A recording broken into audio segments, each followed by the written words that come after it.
Well, good evening, folks. It is CFN Live. Yet another Monday, and I'm hoping everybody had a fantastic weekend. The weather certainly has changed for all of us. I'm hoping you're liking it. I'm hoping it's starting to get the blood going when it comes to the soft water season. But needless to say, I don't think we're turning back from here. I'm going to knock on wood, and I don't want to jinx ourselves, but I will say the weather has certainly turned for the better out here. Lloyd, tell us, how thick's the ice still out in Saskatchewan? And thanks for joining us, by the way. Richard, nice to see you as well. There is Trevor the Stilt Barnucz. I just said to your dad, if you grow any more, bud, I don't know. I'm gonna have to buy platform shoes or something because, dude, you're like ridiculously tall. It's getting crazy. Mark, how you doing, buddy? Shane Richard's in the house. How you doing, Shane? And I'm hoping everybody is well. Pete LeDuc's here as well. Pete, I know it's starting to thaw up your way as well. I know folks are still getting out on the ice, but spring is starting to sprung, as they say. And I know there's a lot of folks, at least down this way for now, that are starting to get ready and anxious. Ed McKenzie's in the house. Ed, how you doing, buddy? You were missed at the Sportsman show, but needless to say, we thought about you, and Pete Cito and I had a good chat. Steve's in the house. How you doing, Steven? Warren, Rick, how you doing, Warren? We did post a video last week that I don't want to say went viral, but it was certainly well received of our good buddy Richard and his nephew Jamie, who had the hook in his hand. If you didn't get to see it, have a look. It was posted last Wednesday. It was really, really funny. But needless to say, I want to thank Erica for putting that together. She was the one that filmed it, and of course Mark, who was very integral on getting the hook out. So again, if you haven't seen it, it was posted last Wednesday, and we'll be talking about Horwood Lake Lodge momentarily. Jim, how you doing, buddy? Nice to see you. Tony's in the house. How you doing, Tony? Yeah, baby, indeed. Yes, baby, indeed. Absolutely. Fernando, happy St. Patrick's Day. Absolutely, man. Hopefully everybody's wearing the green. There's a little bit of green in the background there. We got some Meigs happening. And of course the Lake Simcoe, which is now the outdoor box, but we're representing green. But thanks for reminding us, Fernando. And I'm sure you're itching for pike season. Bob's in the house. How you doing, Bob? Getting the boat ready. I think everybody 40 inches of ice still. Whew, jeez, man. I'll tell you. Mark, I would imagine your season is slowly coming to an end up there. I don't know if much of the ice has thawed, but I would imagine it is like glass just because of all the rain and what we've had.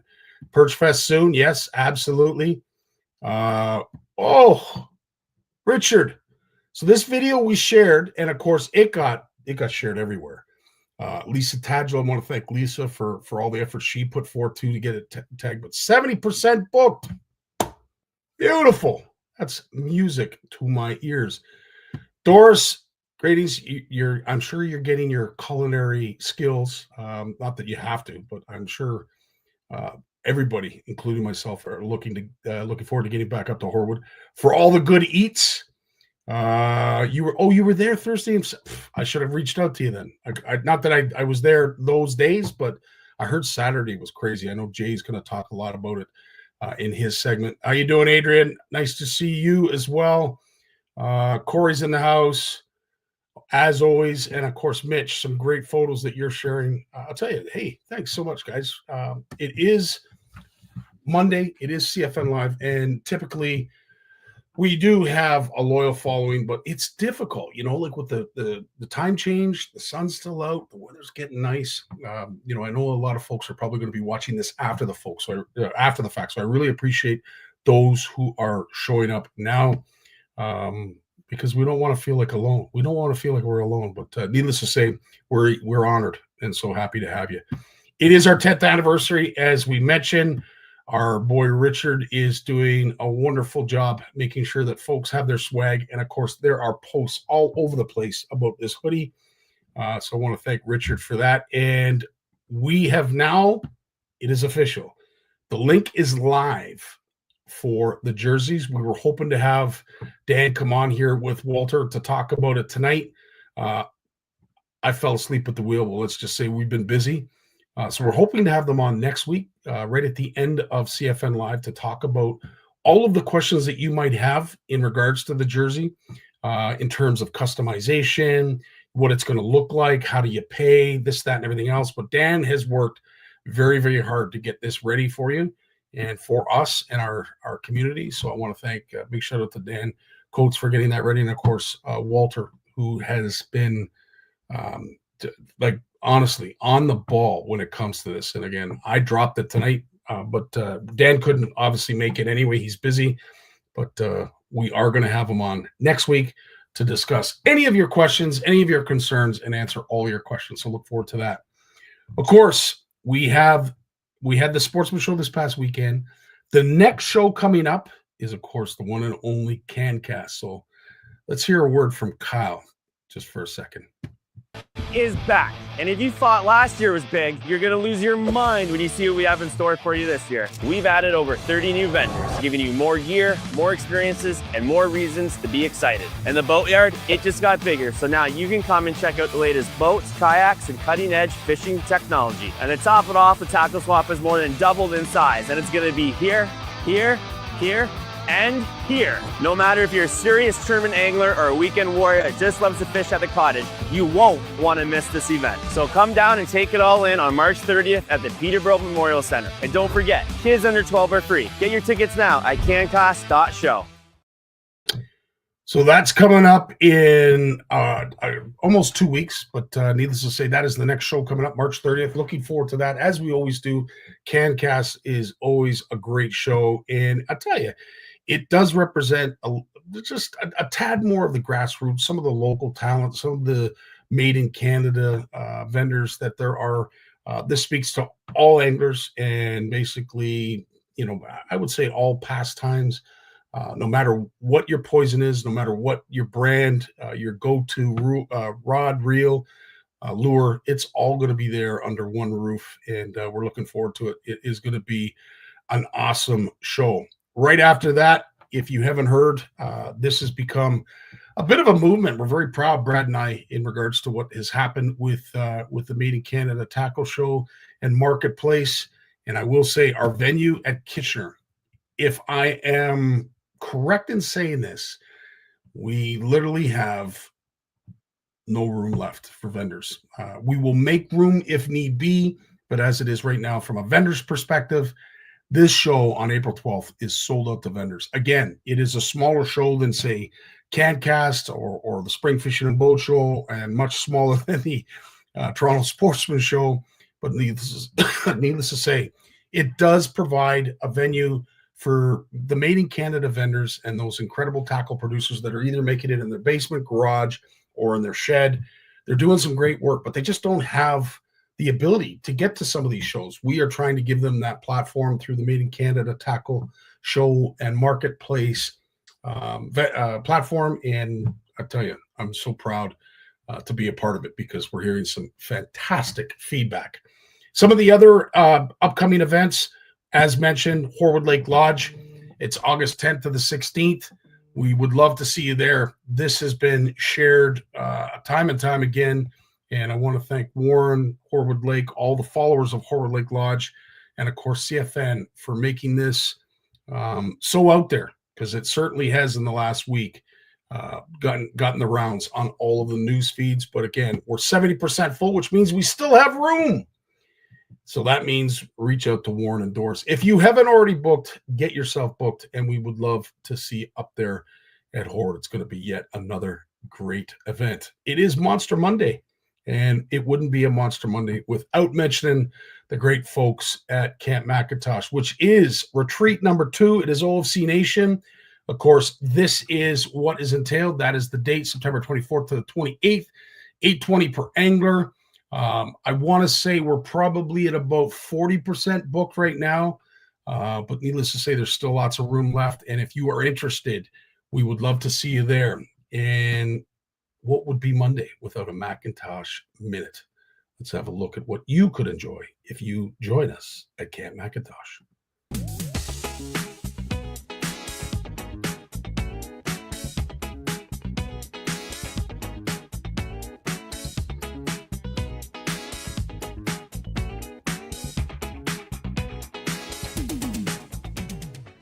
Hugh Shimano here at Camp McIntosh, catching beautiful bass. Yeah. I'd like to thank Camp McIntosh for the wonderful time I'm having here and the beautiful fishing. Thank you. Yeah, baby. Thank you, Shimano, for my symmetry rod. I just pulled in this beautiful pike with it on the French River. Woo! Yeah, Matt, this is what we catch here. They get the nice pike. Kevin, thank you, Shimano. Thank you, Cat McIntosh, for a new personal best 42-inch northern pike.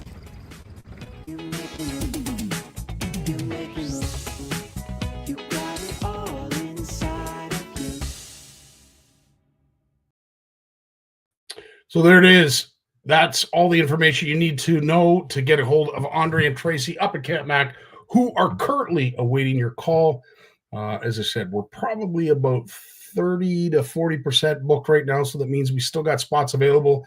We have extended it, and those who are the diehards and love their Camp Mac, they'll be up there a little bit longer than some, but we'd love to see you up there and enjoy as many days as you possibly can, because it is a great venue, and we would love to have you up there. Also, we are continuing with the North Channel Walleye Open. We signed up quite a few vendors this past weekend at the Toronto Sportsman Show, as well as some partners and sponsors. We're going to be divulging them all on the North Channel Walleye Open Facebook page. Love for you folks to go over there and give it a like, just to grow it in numbers, grow the appeal. The message is definitely getting out there, and the buzz is the real deal right now. So we're really excited about that. So stay tuned to all of the announcements that are being made in regards to that tournament. And also this Wednesday, I'll be joined by my co-host, Danny Bacon. We will be talking to the Algoma Fish and Game Club, who recently just had a fishing derby. They're going to give us the highlights, give us a recap, and some great takeaways of the event that just happened. But we're going to be joined by Sean and Chris, and we're looking forward to that, Danny and I, at 8 o'clock on the Power Hour on Wednesday. That is it for me for right now. I'm going to be joined, and honored to be joined, by the one and only Big Jim McLaughlin right after a word.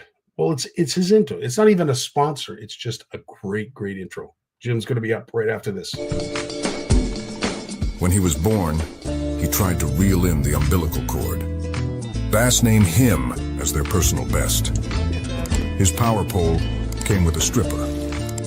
Forward-facing sonar uses him to find fish. Chuck Norris is his co-angler.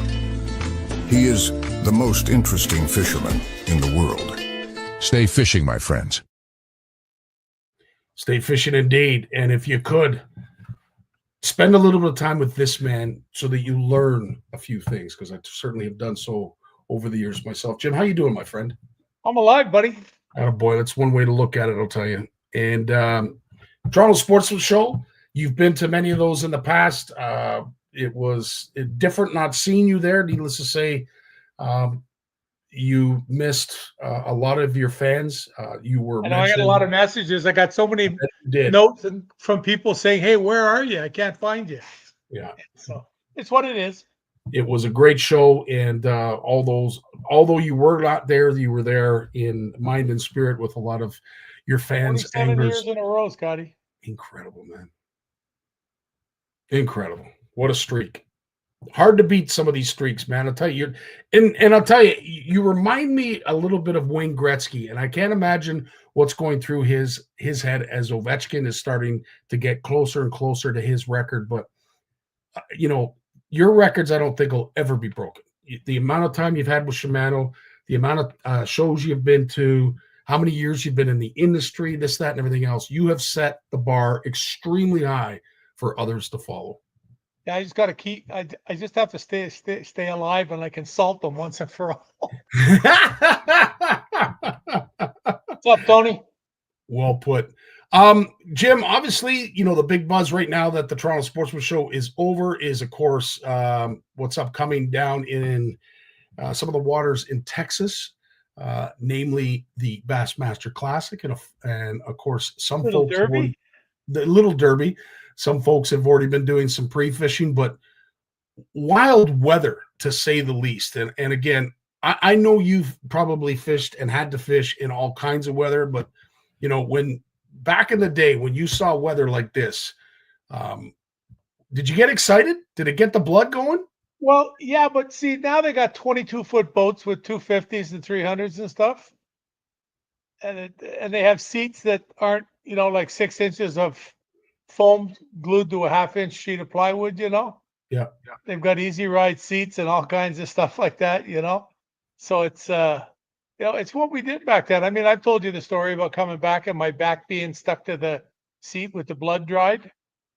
And that was in a bigger boat. Like there was a circle on the seat of the truck like this, and my back, the base of my tailbone, and my back was dried onto the seat because the blood had dried on a 3-hour drive home. Holy smokes! And I know how to drive a boat. Trust me, please believe me. Holy! And I know that from having scrutineers. And I'd get a guy that had been with somebody else the day before, and they'd say, "How come I'm not getting bounced around?" I said, "Well, because I took the time to have somebody who knew how to drive a boat teach me how to drive a boat."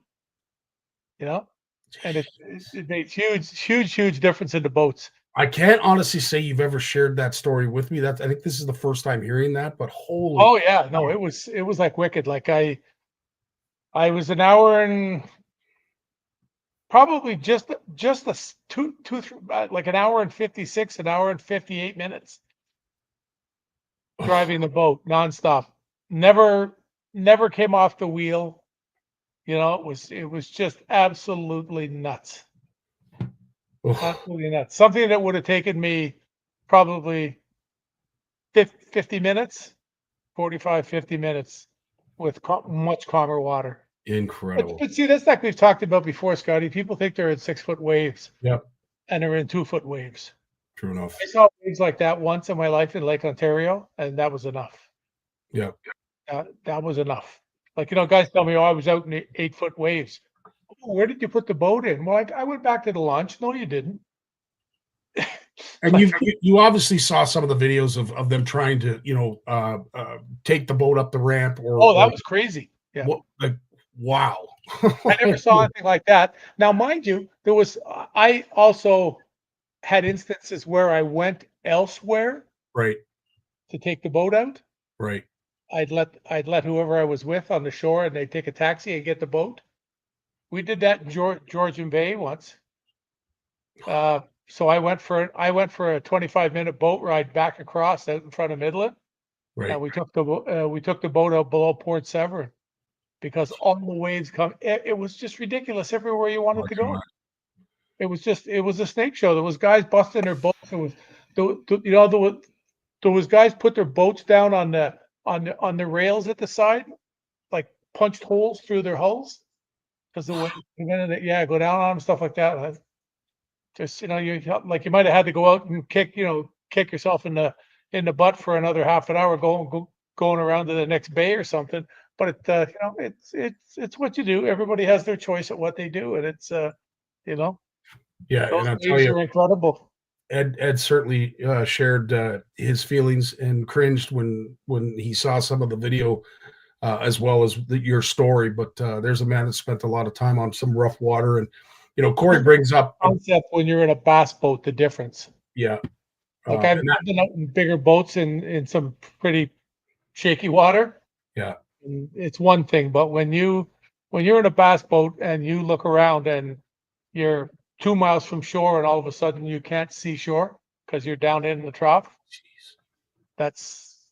Doesn't sound like fun, Jim. I don't know. I know Bill Maftruck, if he was watching, he loved those kind of days. I don't think that would be fun. And Corey, one thing that you did bring up that, of course, technology is a wonderful thing when it works, and those air ride seats that they have now would certainly save a lot of backs here and there from the pounding that has gone on in the past. But yeah, because I broke a couple of seats where you got kicked back and you snapped the hinges. Yeah. And then you had to drive back with no back on the seat. Jeez. So you're holding just the steering wheel to stay in place. Sounds like fun, Jim. Oh, I'm going to say goodnight, folks, right now. I'm going to run down to the St. Lawrence because the ice went out. I'm going to run down and borrow someone's boat just I'm going to wear my shorts out tonight. I've already got them on. That's awesome. Jasper's in the house. How you doing, Jasper? Thanks for joining us. Going on, And buddy? of course, Mark Penner's here with us as well. I did download a little video from, and of course, it's Oh Canada, go Canada, go right now. That's what we're all cheering and hoping for. A great result from our Canadian anglers. There's some great sticks that represent this country, and of course, Chris Johnson is no slouch. Let's have an update from him in regards to how practice has gone down at the Bassmaster Classic. Well, guys, it is day 3, late in the day of practice for the Bassmaster Classic here on Ray Roberts, and man, this place is tough. We had a couple days some nasty weather. This morning was super cold, just above freezing this morning. It's warmed up nice now. We got a beautiful day, but like I said, man, this place has been tough. Big ones live here. They're hard to come by, and I think if someone can get 10 bites a day, I mean, you're gonna have a bag. But it's not easy to crack the code here on Ray Roberts, but someone's gonna do it. Got a few more hours of practice here on day 3, so see what happens. And have you ever fished down that far, Jim? I fished some places in Texas before we went down when I went to the Classic there years ago, but not on that particular lake. Right. We see when you go on those things, you usually get taken to nice little private lakes. Yep. Yeah.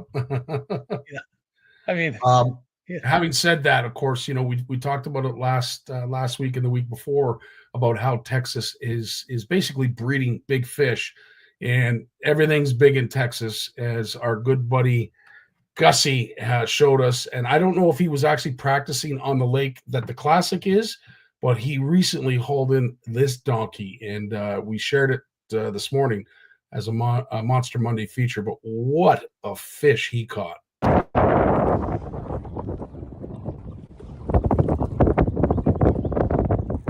Wow. Oh.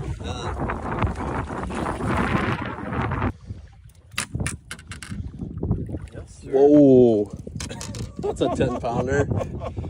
that was grown I up. believe it is. Wow. Maybe more. Holy man. Look at the grin on his face. No kidding. That's how you know it's a big fish. Here, I'll put her on Texas, photo. baby. That's awesome. What a trip. All right, 9-pounder. That's why you come to Texas. We've been fishing for the last 6 days here, and it's been kind of tough. It hasn't been easy, but that makes it all worthwhile right there. Ready for the Bassmaster Classic next week.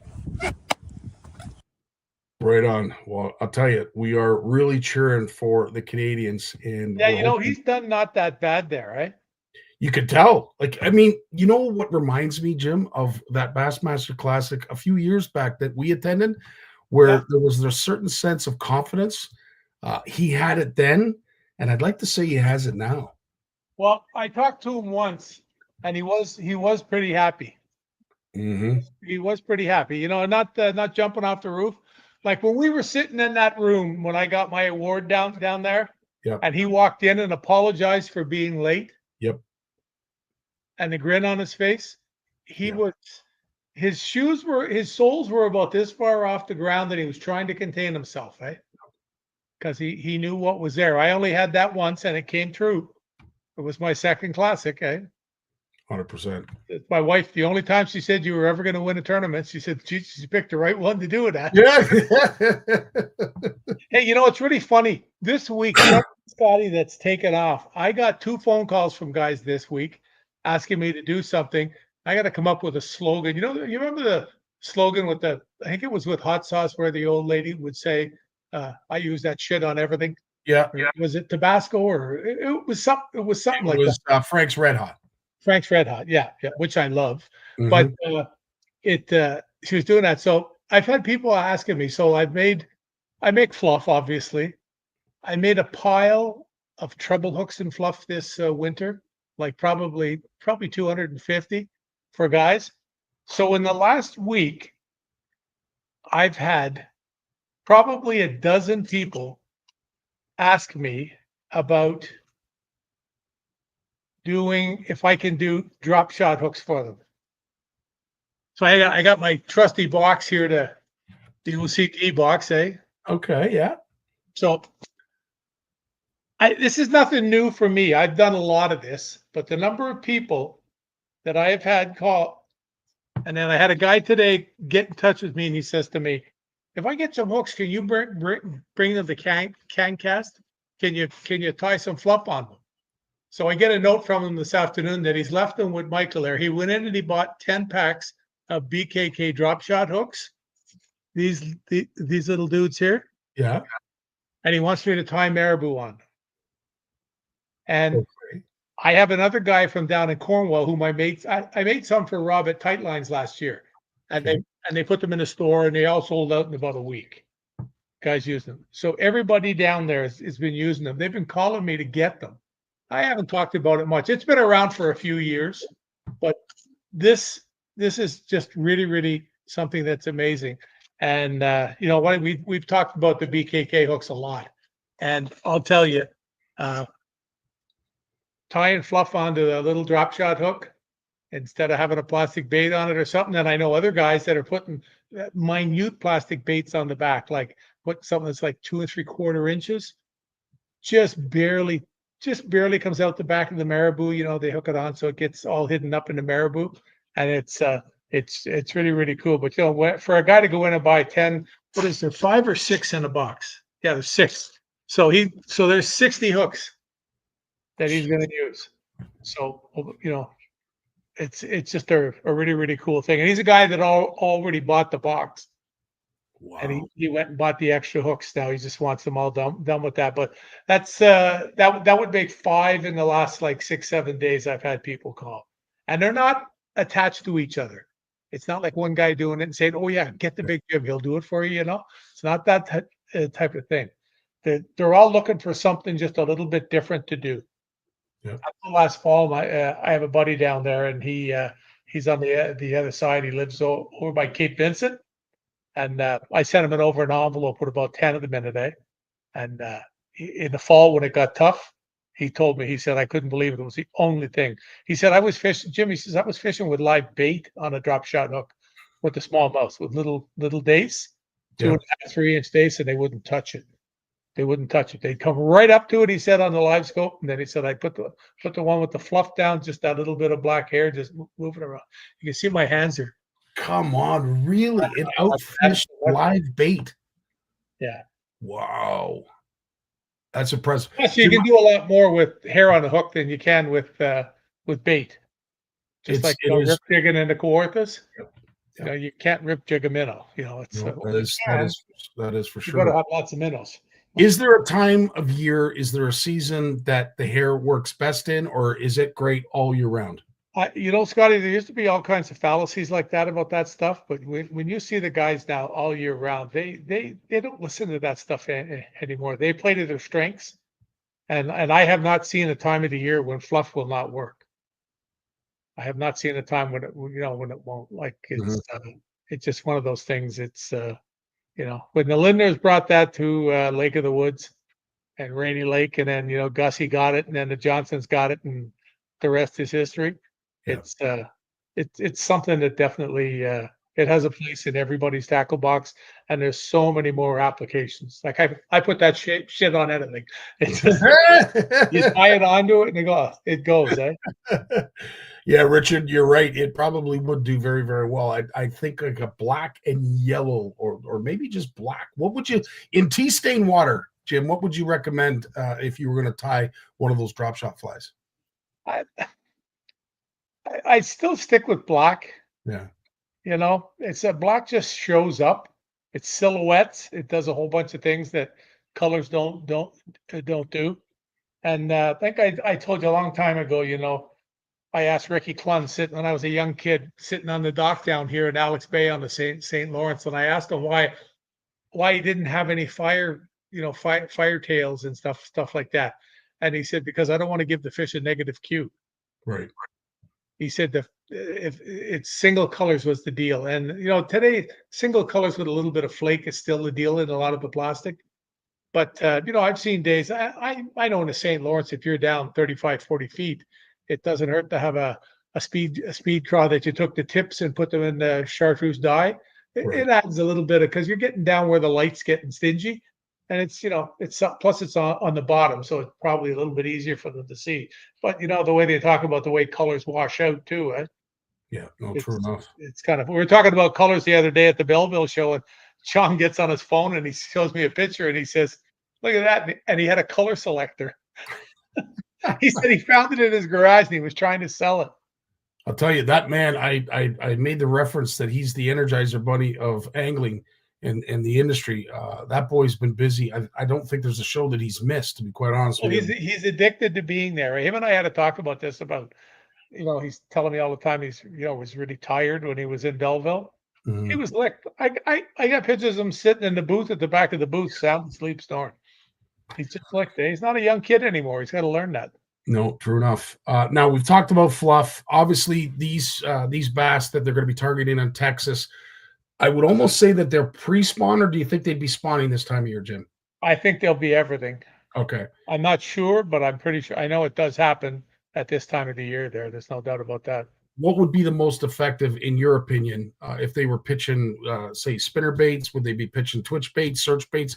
What do you think? Yeah, they're going to use a lot of jerk baits and things, because I think that lake has a lot of flooded timber in it. Okay. I could be wrong, but I saw a few pictures, but I'm not familiar with it. But look, there's a piece of fluff floating around. There's fluff everywhere. When I get in, it's Tinkerbell. She's come to give you your 3 wishes. Oh my God, it's all over me. But I had a thing here a couple of nights ago where I grabbed the paper towel and I sneezed, and I looked at it. I said to Tammy, "Oh, look!" And she goes, "What the hell is that?" I said, "It's fluff." I must have breathed it in somehow back here when I. Oh, that's hilarious. Put a piece in and up my nose, and for about a half an hour, and then I gave my nose and it was all black, little bits of marabou in there. But yeah, no, they got lots of things down there. But see, this is the time of year where you heard Corey mention about somebody's going to find a spot, and you get an area where there's just the fish are just there. Yeah, the fish are just there, like it happened to Barnucz. Yeah, in the last tournament, the fish are just in that area. They're using it, and everything is just happening. It's the spot that's working best. And you'll see a lot of stuff. I mean, this time of the year, those guys are using a lot of chatterbaits and stuff like that too. And then once again, you see them fishing with jigs. How are they going to work the change in weather, though? So obviously, we've had this wicked storm that's gone through. They had strong north winds, and now things are going to start to warm up. The winds are going to come again from the south. You're going to see a transition on that lake just based on water. It'll just keep getting better as it goes. Yeah. Yeah. Usually that's what happens when the weather gets more stable. It'll happen like that. I mean, the lake will be settled down. I mean, I can't imagine what those waves did. Yeah. They beat that up. I mean, how many times have you heard guys say that they got the places and they, they're reeling a spinner bait in 6 inches under the water and they can't see it? Yeah. Well, if you can't see it, it's really hard for the fish to get when they're not used to it. If they live in murky water all the time, then they feed in murky water. They have no problem. But I think when you get a lake that's clear and it gets mucked up, it makes it tough, tougher for them. There's no doubt about that. 100%. And of course, with timber, we're looking at stronger line, lots of snags, lots of structure that they're going to have to try and get as close to. Just with the cold front that's gone through, I'm assuming if these fish aren't on beds, they're going to be hugging close to structure. Yeah. Oh well, it's always like that. Yeah, but I think the majority of these fish, from listening to the guys that have been there practicing and watching them, the majority a lot of them are starting to move a little bit. They're starting to go shallower. But like I said, we'll find out Sunday night who figured it out. You can speculate all you want, but somebody will do something a little different, or somebody will just find something that just works. True enough. For the area, like I said to you, I mean, like whenever I've been super successful in tournaments and I really knew why I won, not just because I got lucky, you would have found yourself fishing in the same area. Mm-hmm. And you kept going back to it. You might have gone to it 2 or 3 times in a day. It could be a weed bed, it could be a row of docks, could be a bunch of trees falling in the water, it could be a rock pile. You just kept going back, and every time you go, you get 1 or 2 fish. It's just a fishy spot, and that's what happens. And of course, in these lakes like that down in Texas, like you heard Corey say, since somebody gets 10 bites a day, 5 of them are going to be are going to be growed ones. Yeah. And you're going to have a big bag. So you might see some really big individual bags too. Looking forward to that. I'm looking forward to all the pictures. I'm sure Yeah, everybody that's what I was thinking to myself. I was planning for the weekend here. I'll see you tomorrow. I got to go to Toronto. Yeah. But when I get back home, I'm going to probably need a day to do nothing, and then I'm gonna look forward to the laptop, the voice behind me, and tie a lot of jigs. I got a lot of stuff I got to get done for CanCast. Yeah. Yeah, I have Gagnon stuff is all here. I'm going to drop it off tomorrow morning when I go through. So that's like 3 weeks early. At last I did it. I finished it all up on the weekend. So it won't be guys going through boxes on the counter all weekend. It'll all be up on the wall. We'll be able to just look at it and grab what they need for the spring. Speaking of boxes and going through stock, I managed to go through a lot of the stuff that I have collected over the years. And one of them was that box that you gave with all the feathers, all the fly tying. It comes with the vise, the whole 9 yards. We got to do a giveaway, you and I, in regards to that. I'm not sure how we're going to do it, but we're definitely going to have to come up with for a kid. Definitely for a kid. Maybe we get a kid to make a fly.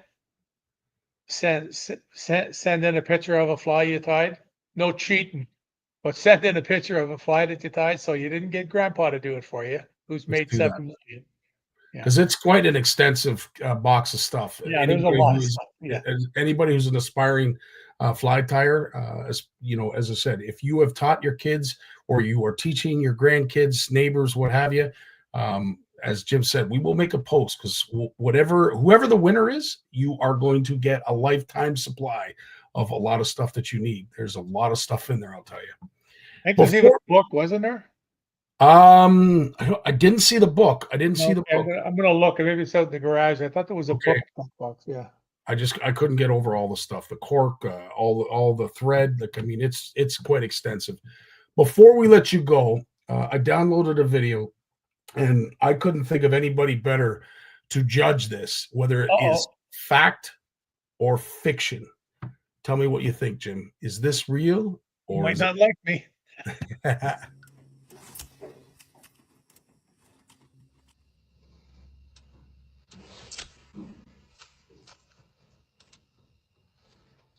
What do you think? It looks a little funky in there somewhere, right? It looks like there might be a little bit of manipulation somehow there. I don't know. So I did have to edit the video a little bit. So that's real speed. And this is slow motion. See, I used to be able to skip a jig like that, not doing the fancy stuff, but just underhand skip it.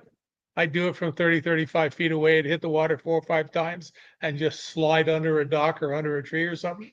When you do it all the time, like when you do it 125 days a year, you get used, like that happens. It's so that was cool. I don't know if he's doing that for real, boy. I'm telling you, I believe that it's fake. I think it's a computer game. Yeah, there's something going on there. It looks animated. It does. It looks animated, but to that point, if it is, that is the quality of video games. Remember, we used to have the Pong, it would go up and down. We've come a long way from that, I'll tell you. Or what was it called when you used to play Star Wars and it would go around the little thing or whatever it was called? Asteroids. I think it was Asteroids. Love the sounds, All electronic, No kidding. Absolutely. Jim, we're gonna let you go, buddy. I know you've got a long day ahead of you tomorrow, so we're looking forward to seeing you. But nonetheless, get some sleep and. I'll aim to be at the front door for about 11:45. You got it, buddy. If you see a ruckus, I'm there. Sounds good. All right, we got Lawrence Gunther coming up right after a word from our sponsor. See you later, Jim. Be good. What is Flash Boost? Shimano designed innovative Flash Boost technology. It keeps flashing, which attracts fish whether in a pause or while retrieving. The mirror plate, which is fixed by a spring inside the body, vibrates with the lure action to generate diffuse reflection. Even if you stop the lure action, the inner plate will move and continue to flash, giving the lure a sense of life and inviting a fish bite. This is Flash Boost.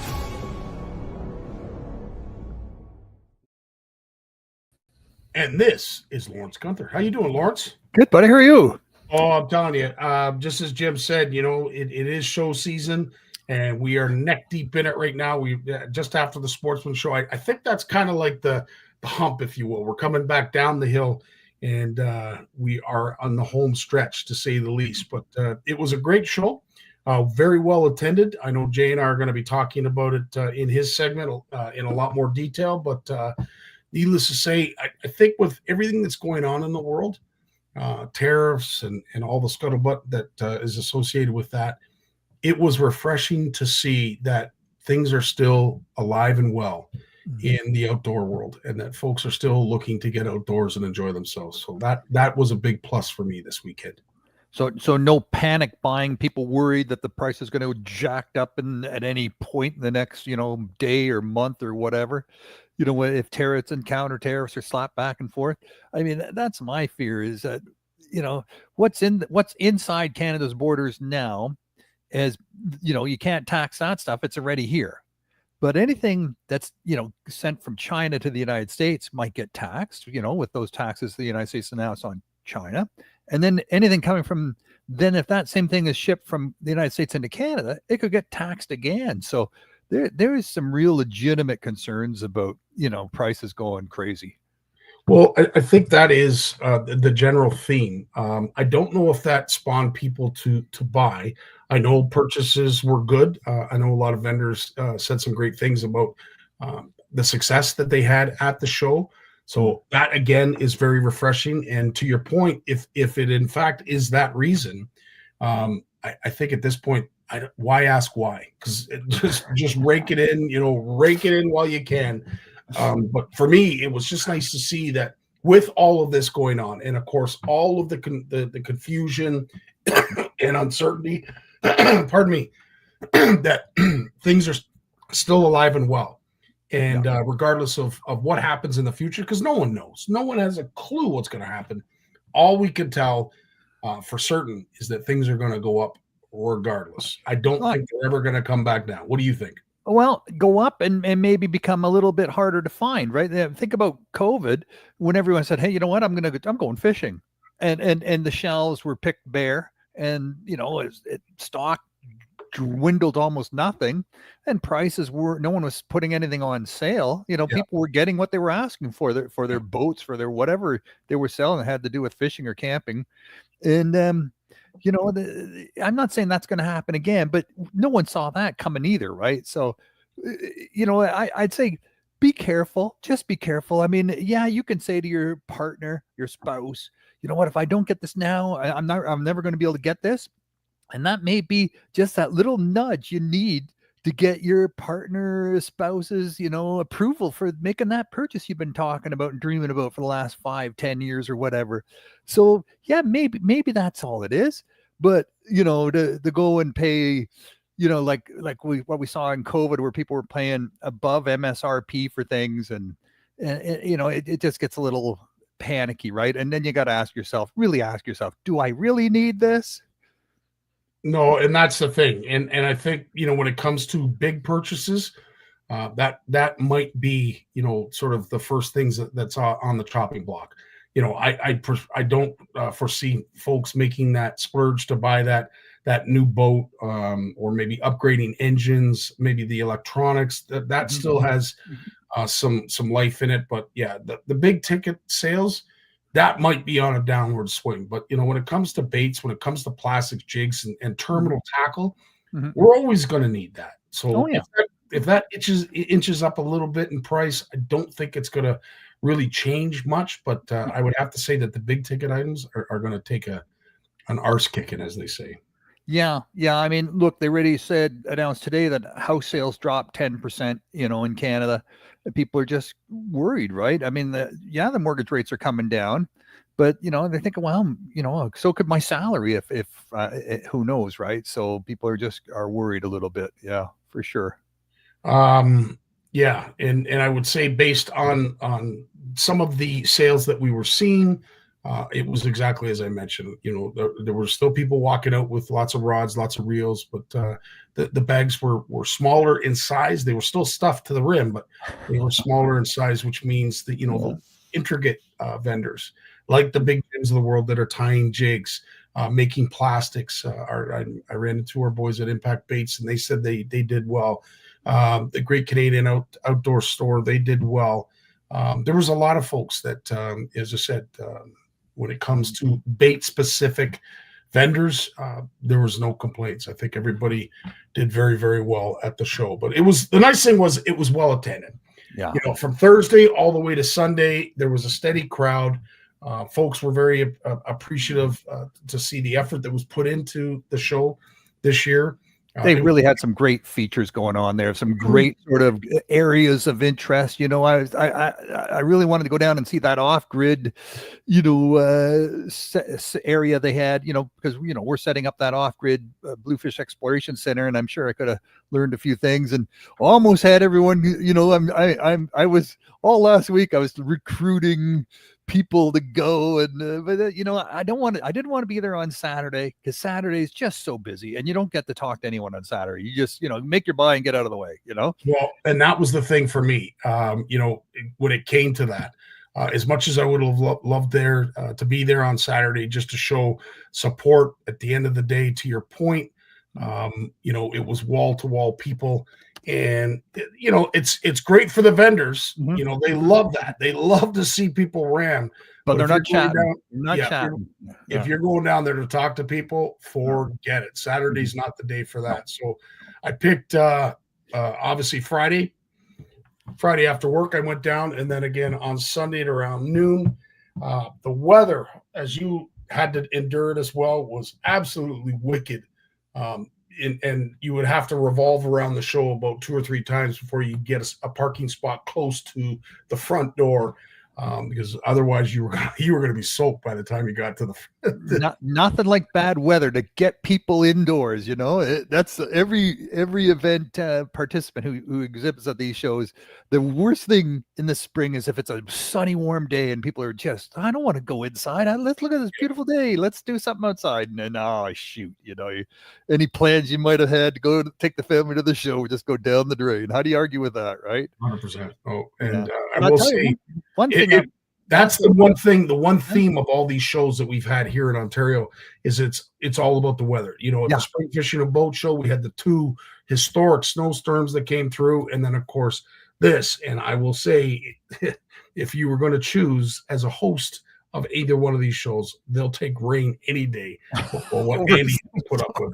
I tell you, what Andy put up with, that was horrendous. Feel for him. Yeah. I just last note on this. I was talking to some of the marina boat vendors in the Ottawa area post Ottawa Boat and Outdoor Show, and they had a good show. A lot of people kicking tires, but the week following the show, we're very busy in the stores. Yeah, a lot of people coming in to firm up deals. And you'd like to think that has maybe something to do with what's going on, because let's face it, regardless of what we think, what we can forecast or predict, prices are going to go up regardless. I think regardless. How much is what we're all going to sit on the edge of our seat and wait for. But when you have these 3 going back and forth, there's just no end in sight. So now not only are we going to have to save a little bit more money, but we're also going to have to be strategic on where these products come from in order to get the best deal. Yeah. And something that I did say on the weekend to a lot of people, and of course, you know, I'm sure everybody's thinking of it. Can you imagine the black market that's going to come out of this? Oh, you know, I mean, smuggling across the border? I wouldn't want to be smuggling anything across that border right now, my friend. No, not with the what's going on, you know, in terms of commitments to stop any movement over the border. I'll tell you, you have to be a one brave soul to venture that. I'm just thinking, like, you know, with the amount of sea cans there are, I don't know how well it's going to be. Needless to say, there's a black market for everything. I don't want to get into it, whether it's good, bad, or indifferent. There's a black market, and I'm telling you, when it comes to this is the concern that I have: is what is the black market for the angling industry going to look like when this is all said and done? That's my concern. Well, the other thing, Scottie, and it just made me think of this too, is, prices are going to go up no matter what, right? They're not going to come down. They're going to stay the same. Yeah. If things get herky jerky, they're going to go up, but they're not going to come down. So I think if anyone's thinking about, pulling the trigger on that big purchase they've been thinking about and planning for the last little while, it's, you're not going to lose. If you can't afford it, you get yourself into financial trouble, you're going to lose, that's for sure. But it's not going to, prices aren't going to turn around and drop 20-30% in a year from now. True enough. You sent me over something that was interesting today, and I will say that we do have some news to share in regards to that issue that we brought up a few weeks back out in Nova Scotia when it comes to smallmouth and chain pickerel. I'm just stunned, absolutely stunned to learn that the province of Nova Scotia, and I want to say it's the DNR that oversees the fisheries management in that province, have imposed fines of up to $500,000 for releasing smallmouth and chain pickerel back into the designated waters of Nova Scotia. Yeah, this is targeting two different groups here. Two groups, but maybe the same. The first group, it relates to this whole idea of the white bucket brigade, of those people moving these fish around from lake to lake to lake, right? Saying, hey, I want to have some more smallmouth in this lake. It's boring, it's perch or whatever, and they bring in some smallmouth bass from the neighboring lake and let them go. That catches those people. Right? $500,000 fine for if you're caught doing that. That's a significant deterrent. People are going to think twice about pulling that stunt, right? The second group this is targeted to, and this really concerns me, Scottie, and you and I were talking about this, is the fact that you have a second law that's being put in place, not across all the province, but in parts of the province, and you better be careful if you're going out there to have a vacation. There's a new limit of 100 smallmouth bass or 100 chain pickerel that you can catch in a day, but you have to keep them. You have to keep them. You cannot let any go. So if you're fishing out there with your family, and the fishing's good, and the fishing can be very good, you better be bringing some buckets with you and some coolers. Yeah, and again, I mean, we don't live in that province, but we always have a dog in the fight when it comes to the fish and fisheries management. And I have to say, like, I'm intrigued to hear what the meeting is going to look like when it's done. They have put a bit of I want to say a group session together. They've diplomatically picked certain people that obviously, aren't going to be too over the top. They're going to be somewhat reasonable, but there's a think tank, and there's obviously a challenge. And I mean, this wasn't going to go down lightly. We've been in this industry long enough to know that when you impose this kind of fines and stipulate the need to have to keep fish and kill fish and all this other nonsense, certain people are definitely not going to take that lightly. And I'd have to say that a lot of the anglers in Nova Scotia have stepped up that are opposed, and so much so that they have decided to put together a meeting. Whether that's happening this week or it has already happened, I'm not sure. Hopefully we will get the details of that, but I have to say, my support is definitely for the fish. There are definite concerns from a salmon perspective, which I appreciate as well. But I think this is just like ridiculously drastic. What's your opinion? Look, I agree. I mean, to turn anglers into callers of fish against their will. Here we are, we've been for decades now talking about catch and release best practices. Look, if you're not going to harvest the fish, if you don't need to eat the fish, let it go. If it's a female fish, let it go. If it's a fish that's scarce, let it go. We've been talking about this as a conservation measure and drumming this into people's heads, and now we're saying no. It's time to call people, time to haul these fish out of these bodies of water, and you're it. You got no choice. And if you're going to spend a day fishing, you can't let any of these fish go. And if you want to, you can fish right up to 100 fish. right up to 100 fish. So who's got room for 100 fish in their, freezer, 100, 2.5 pound smallmouth bass in their freezer? That's just a lot of fish going to waste. But so there's that side of it, Scottie, but there's another side of it too. But I don't know. I just, before I get to the other side, I just feel that this is counterproductive to the whole message of conservation and catch and release best practices. Well, I was going to say, like, I have a theory that I've used before in the past, and I won't bring it up on why I used it and what I pertained it to. But, when we heard the rumors back in like the 70s and 80s, where if you caught fish that were out of season, if you caught too many, you went over your limit, the COs were going to show up. They're going to take your truck. They're going to take your boat. That was enough of a deterrent back in the day to make sure you were following the rules. Mm-hmm. But I don't think it necessarily scared people into not fishing. $500,000, dude, $500,000 isn't necessarily going to make people do the right thing. It may be so dramatic, and it may be so off the charts crazy that it might scare people into not even wetting a line. That's my concern. Well, there's the scare issue, exactly. You're at the side of the boat, you catch a fish, you automatically let it go because that's what you've been doing for, many years now. And you just do it automatically and you forget, or you don't know, oh my goodness, the things that could happen to you are just tremendously horrific.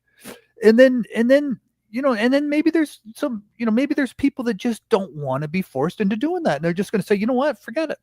I'm not doing that. I'm not participating in this. No, thank you. And they walk away from that fishery. And I thought about, what about the commercial fishermen, the bait fishermen, that collect bait, that mistakenly they get a smallmouth. They just happened, it swam out of the net, or they got released. Mm-hmm. I think this is, I don't know. I understand that they have to create a deterrent if this is the legislation they want to impose, but I don't know. This is creating a barrier. I don't think this is educating folks in fisheries management. This is creating a non-accessible fishery because you're scaring people into wetting the line altogether. Okay, Len, let me take another approach on this, Scottie. Yeah. We've talked about this for a number of years now. The Atlantic Salmon Federation has been trying to implement a program of introducing, a toxin into some of these water bodies to kill off the smallmouth bass, right? And they've been pushing on this for 3 or 4 years. They got a permit, and they were just about to pull the pin on do it. And a First Nations community on Miramichi Lake said, hang on, what are you doing? You're going to poison everything in this lake? I don't think so. Right. And then they were set the clock back again to 5 minutes to midnight. And they had to start the whole process all over again. In, where they got to and when and if they did this, or if they just said, maybe there's another way. Maybe we don't have to poison the whole lake and the whole river system and some of these other water bodies that are, chock-a-block full of smallmouth bass when we're trying to make room for our Atlantic salmon. Maybe there's another way. And maybe this is the way this is what they've come up with. Let's put the poison aside and let's make the anglers the killing machines. Yeah. And as I said, there are examples of this elsewhere. I don't know of any here in Canadian waters, and correct me if I'm wrong, but I don't know, other than this situation, there are other examples where anglers are, the last line of defense. I know we've seen instances of that on the Columbia River where folks get bounties and they're able to make a good living from collecting fish. But I don't know, man. I tell you, when we have such a strained partnership as it is right now between civil rights and treaty rights, treaty land, civil land, public land, whatever you want to call it, as fragile as that relationship is, what is this going to do? Because I have to say, whether you are First Nations and live on treaty land or not, this is going to change your fishery in a big way, whether you are for it or against it. And I don't know, you're going to see two sides, and this is it. We're splitting people apart again. instead of bringing people together, we're hammering them apart, and that's the part I hate about this.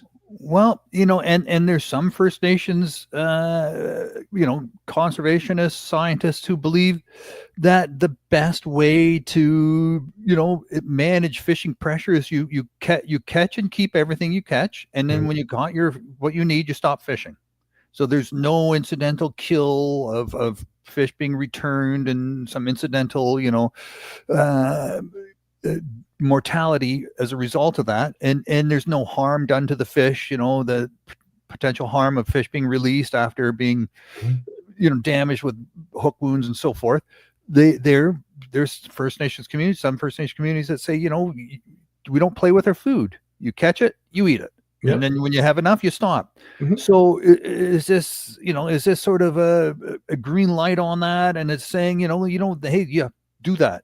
Do lots of that. Go out there and catch, get your two or three buddies and go out there and catch 100 fish each, fill up your boat. And then if you want to sell them, if you want to give them away to your friends, your neighbors, whatever you want to do with them, go for it. No one's going to stop you.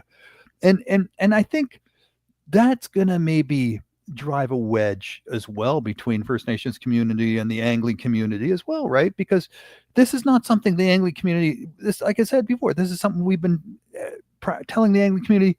Just because there's a limit doesn't mean you have to reach your limit every day you go fishing. Yep. A limit is not a target. A limit is there to protect the fishery from those people who are a little overzealous, right? You seem to think you need to keep everything you caught. Well, you can only keep this many, but everyone else is saying, well, I don't need to catch my limit. I don't need to keep my limit. I'm going to keep 2. I'm going to fish a little bit longer, but I'm only going to keep 2. Yeah. So this could drive another sort of wedge between these communities. It sure could. And as I said, I had a thought, and unfortunately I just lost it, because I do want to announce we do have Dan Coates and Walter Huck that are backstage, so they are going to be talking about the jersey tonight. That just happened, so folks, stay tuned to that. Right after Jay's segment, we will be discussing everything to do with the jersey, and of course all your questions, concerns, and comments we would love to see, because there are going to be a lot of questions, and I'm hoping Dan's going to be able to answer all of them. But going forward on this, as I said, it is definitely, I think of it this way. If you are from the legal realm, if you are a practicing lawyer or you are part of our legal system, you understand the precedents that this sets. And this is the concerning part for me, is this is a big move. If you're playing a game of chess, this is a really big move. You're bringing the queen out, before everything else. And what happens after this? Like, where does it end? Do we now focus our attention on the West Coast? And are we going to be targeting other species of fish that perhaps are invasive species that may not necessarily be as much of a nuisance as goby are here in the Great Lakes? But as we found out over the years, gobies have certainly helped feed our sport fish. So it also speaks to the health of the population of smallmouth and chain pickerel out in that. That's another thing that was brought up during one of the segments. They're like, well, if they're this strict about it, if they're this intense about it, then you know what? The populations must be incredible. Yep. And I talked to Jeff Wilson. He's one of the co-founders of the Striper Cup on Miramichi and a huge defender of the striped bass. And we were talking about that last week, and how there's a call being put in place to reduce the number of striped bass, right? And how they're raising money. A bunch of angling groups out there on the East Coast are rallying to put pressure on the government, on DFO in this case, to stop that call of striped bass. But I asked him about the smallmouth bass, and Jeff said, "Oh yeah, there's way too many of them. Yeah, there's something's got to be done about that." Okay. So this is not that straightforward, right? There is nuances to this story, and we're here and they're there. It's difficult for us to judge this. I think we can explore it, and we can try to understand the different aspects to it, the nuances to it, but to judge it and to find, people guilty of this or that because it's not familiar to us, or because we're not there. Right. So I'm just saying, be careful what you say online, you guys, when you hear about this, but there's things going on, and we've kicked it around a bit here today, but this might be sides to this we haven't even touched on yet. We don't know what we don't know. Great point, buddy. That's a great way to end this. And as I said, we are hoping to learn as we move forward what is resolved, what is discussed, and what the results are going to be. But I think the shock and awe of all this has certainly started to settle in, and we're hoping to get some answers because, as you said, we don't know. We don't know both sides. So. On that note, let's move on. I'm sure there's I did not circle any things that we did talk about in your Bluefish Canada news, but if there's a topic that's on the tip of your tongue, by all means, let her I got rip. two good ones, nice ways to end our little segment here, buddy. One is Northern Manitoba had an ice fishing tournament, and I bet you there's people listening right now who can tell you what the first prize was. Does anyone remember what the first prize was on this ice fish tournament that ended? I think it finished 2 weeks ago. It was a 1-day tournament for pike. Was it a boat, truck and boat? $100,000 cash.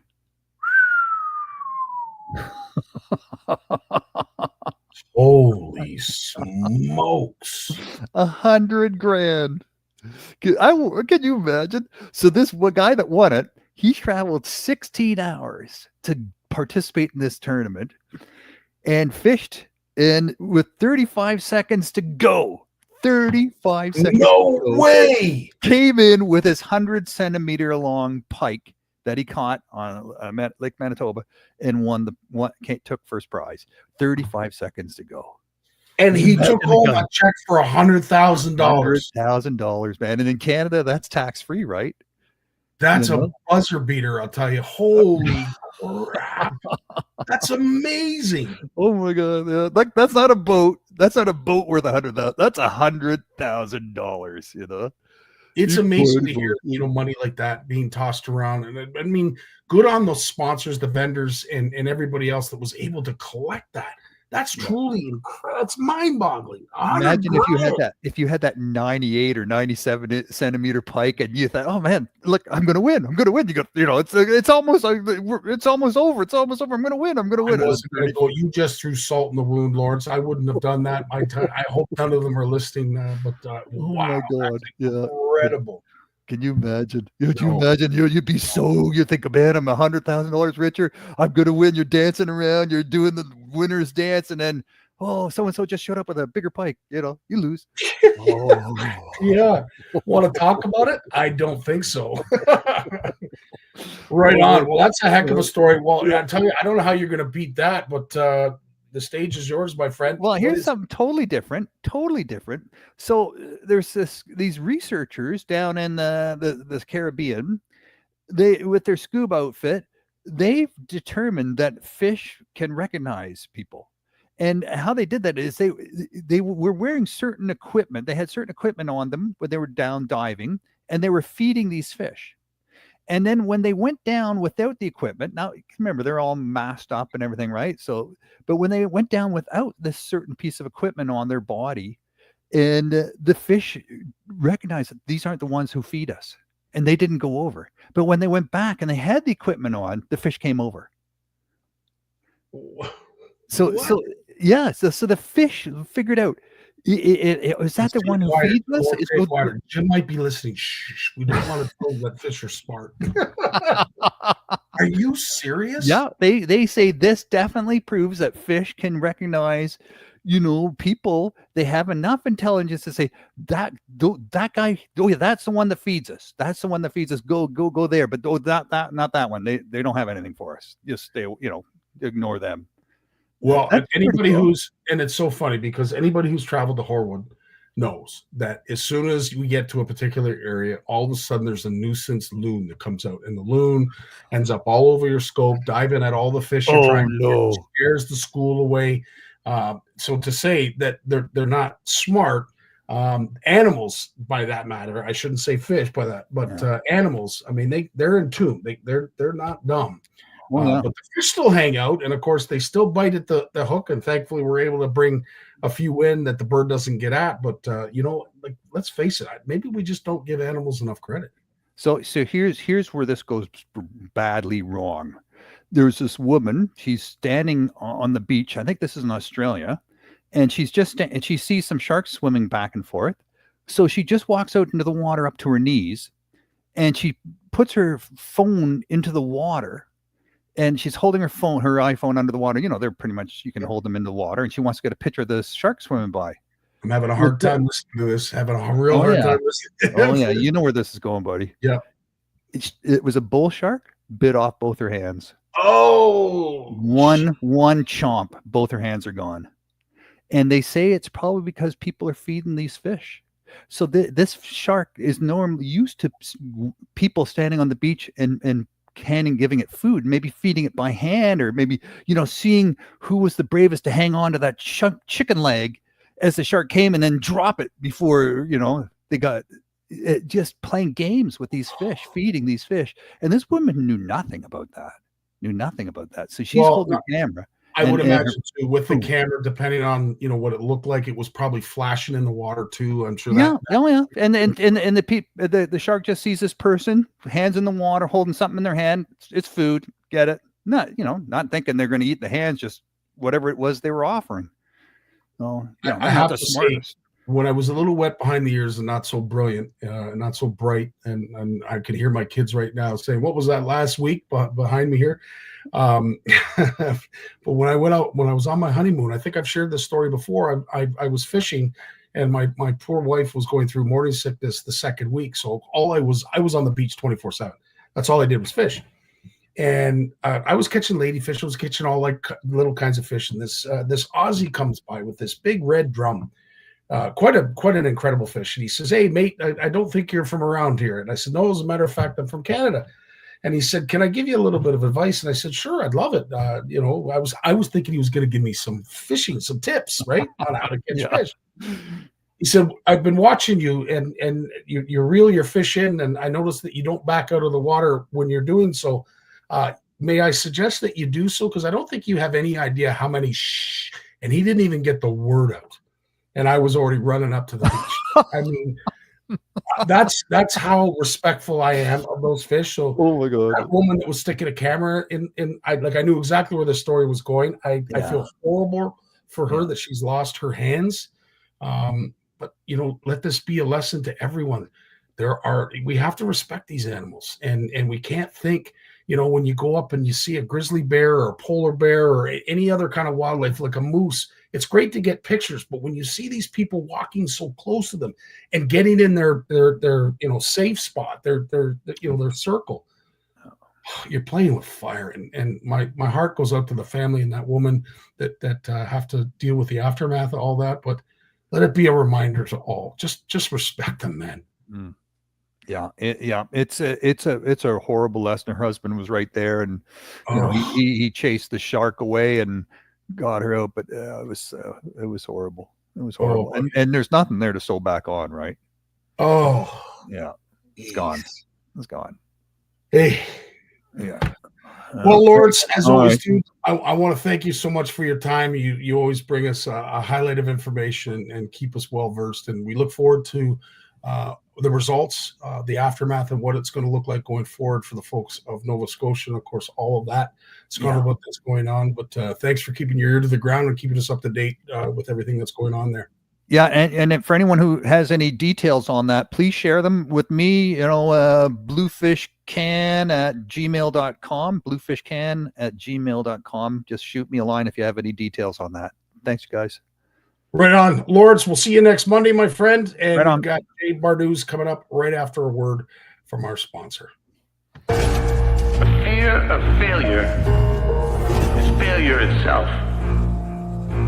The world of science rewards the ones who are willing to try and fail. Because without the courage to embrace failure, ideas remain ideas. But with that courage to fail and to learn, ideas can change the world. I tell you, Jay, I still have goosebumps from that story that Lawrence just shared. But yeah, no thanks. Good to have you here, and of course, let's start off on a good note with your segment, so that we don't have to. Yeah. Dude, I wore my shirt for you. I love that. Yes, awesome. That is so cool. And dude, it fits me again. This is what I'm going through. I'm going through the skinny clothes phase of my life right now. It's crazy. I can't imagine. Like, you know what? I almost think that you folks might want to make fishing your secondary thing, because you know how to eat, how to exercise, how to look good and feel great.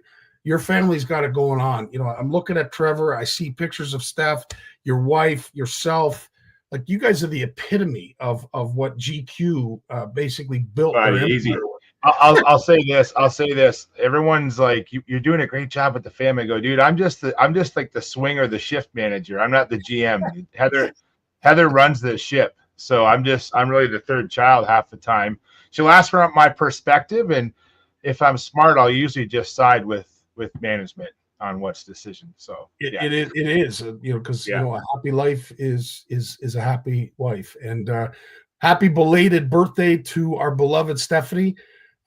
Is she old enough to vote now, drive a car, fly a plane? Oh God, man. I know. She's 15 now. Like, she's nonstop. Like, dude, we're going from you know, I don't know, man. It seems like so long ago they were just yesterday they were so little, right? And now they're like, look at both of them, but especially Trevor, man.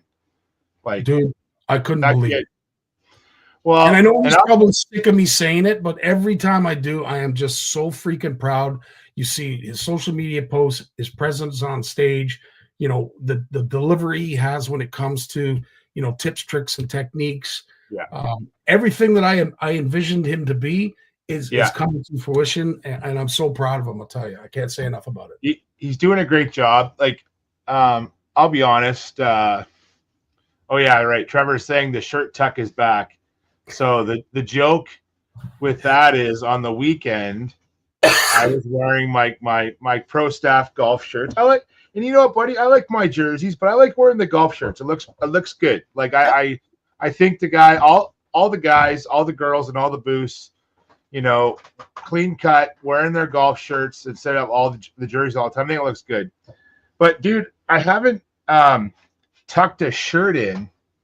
Like, I always wear them out, right? Dude, you know what I'm talking about. Like, I just put it on and off I go.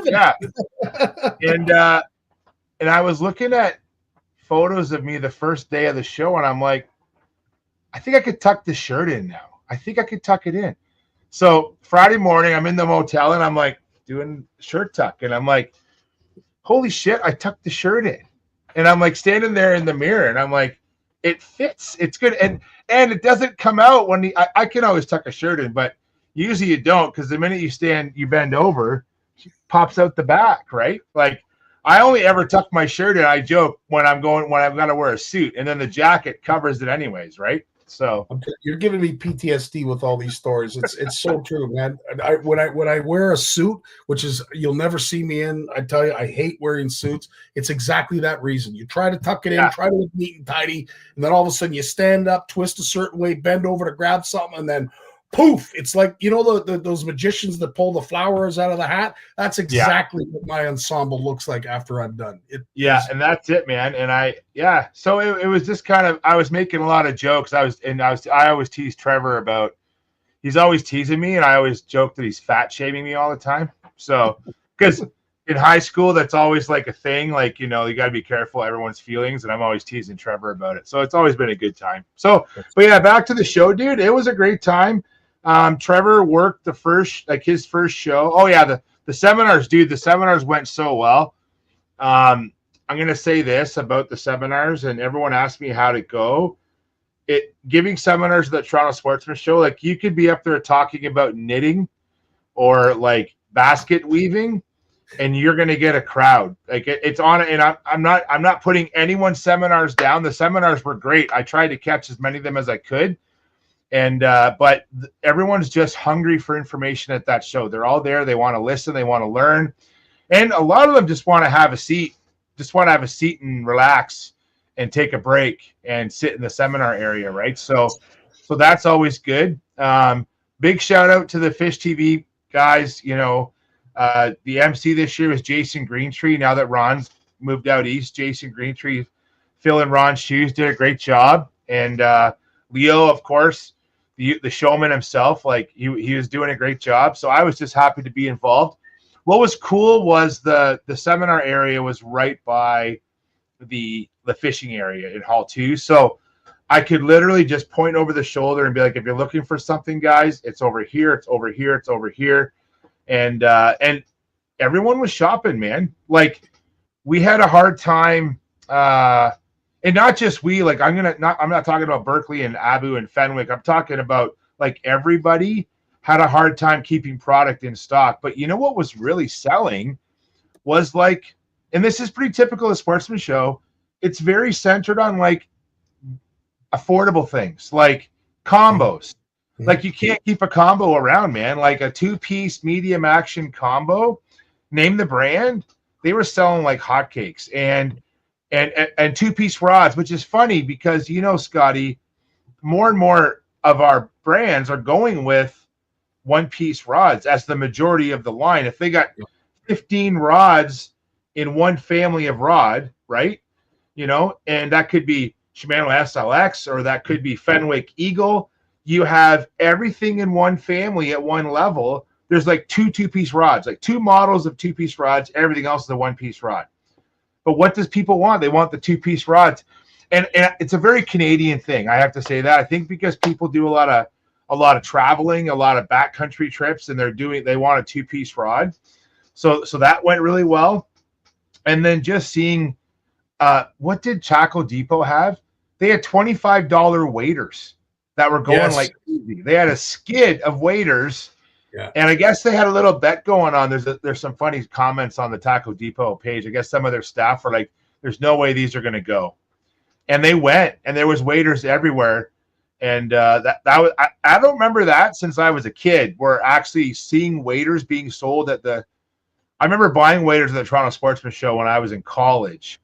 But you don't see waders brought in because they're big and they're bulky and they take up a lot of space. But they went like everybody was buying waders, man. Everybody. I remember something similar to that when the striker suits went on sale for ice fishing. That was a few years back. That was a bit of a buzz at the spring fishing boat show. And the other one that was brought up this weekend that I had forgotten about and quickly remembered was a court when carrot sticks showed up at the spring. And I know the buzz and drama that it caused, but yeah, remember that deal and how many people were running around with those orange rods. Yeah, there was some drama with that too. But you know, and I think with this show, there was a mix of things. Like, there wasn't as many corporate booths. So there was a few corporate booths that were missing. There was a few other ones that filled in. A lot of made in Canada tackle were there. You know, a lot of different tackle companies were there. Shout out to Blackfly Lures. Stephanie got to make some baits. I know Richard Elliott was key to setting that up. So, Mr. Elliott, thank you, sir. That was really much appreciated. It was just a great show. Just a great show. Yeah. I do obviously not to dampen it by any means, but there was an announcement that was made during the show in regards to Pure Fishing and iCast. And I wanted to get your take on it because, you know, some folks could see it as a negative and then some folks could see that as a positive. Where do you stand on that? So it's funny you say that. And actually, I'm going to share the article. I was reading it today. I wasn't sure if we'd actually get there, but you and I are sometimes just surprisingly on the same page, dude. So I don't know how that happens. You are right. But I will tell you this, and it's an interesting article to read. So Pure Fishing has invested in their own showroom. So and they've started this. They started this last year. They did a big launch of new products at NASA in Texas, and they flew in media folks from all across North America to NASA, the NASA headquarters, and they did a product launch, just like what they do at iCast. And, you know, Pure Fishing over the years, Berkeley, Fenwick, Abu, they've won lots of awards at iCast. They're one of the usual, you know, annual winners of an award or two out of them all. And they've decided that they aren't going to go to iCast anymore. They're going to focus their product showcase on their own showcase. And they're going to invite people to their venue and host them there to show off their products. I think it's great. I think it's a unique way of doing it. If you've read anything about iCast, you know, and there's pros and cons to this, but if you've read enough about ICAST, Scotty, you'll hear, and all the brands will say this, it's a bit of a popularity contest. It's not really a true democracy about what's better and what's not. And until these items are out in the fishing world and have been proven, it's really just the new shiny thing, right? Because these new items haven't been proven yet. They haven't been tested on the ground as much as, like, they've been tested by a few ambassadors and in the labs, but not proven on the ground. And so it is just a popularity contest to a point. So I think it's pretty cool that this is going to be their own showcase, and I'm curious how others will follow suit on that or not. So some folks had asked and made comments that, maybe this is just Pure Fishing's way of being fiscally responsible. Maybe, they're addressing their concerns of what's upcoming and could potentially have on the effect in the entire industry as a whole. I don't know. And I certainly, some folks thought maybe it was political. I don't want to go there with it. But at the end of the day, decisions have to be made. And unfortunately, we're all being forced into those. And, it was nice to see the amount of merchandise that was actually being carried around at the show. But to your point, I don't know how many boats got sold. I don't know how many big ticket items got sold. But again, we'll find out going forward how that's all going to play out with the craziness that's happening as we speak. I'm gonna share a page real quick, Scotty, and it's kind of a fun story. So this is called Lower Twin Lakes Lodge near Nakina, Ontario, and it's owned by a family from Delhi. Oh, cool. Yeah. So, and these are like, they're friends, but they're not like good friends of ours. We know them because of small town hockey, baseball, the Cron Millers, and they moved up there. And I'll share this link in the chat. And they moved up there and they bought this lodge, and it's got, the good old walleye, pike, lake trout, brook trout, and they're just trying to make a go of it. And they had their own booth at the show this year. So I'm like, you know what? That's really cool. So I went and talked to them, and it's one of those, how there's this push to go towards a drive-through or drive-to lodge, because with the cost of things, we all want to go, we all want to fly in. That'd be wonderful, but you can't always do that.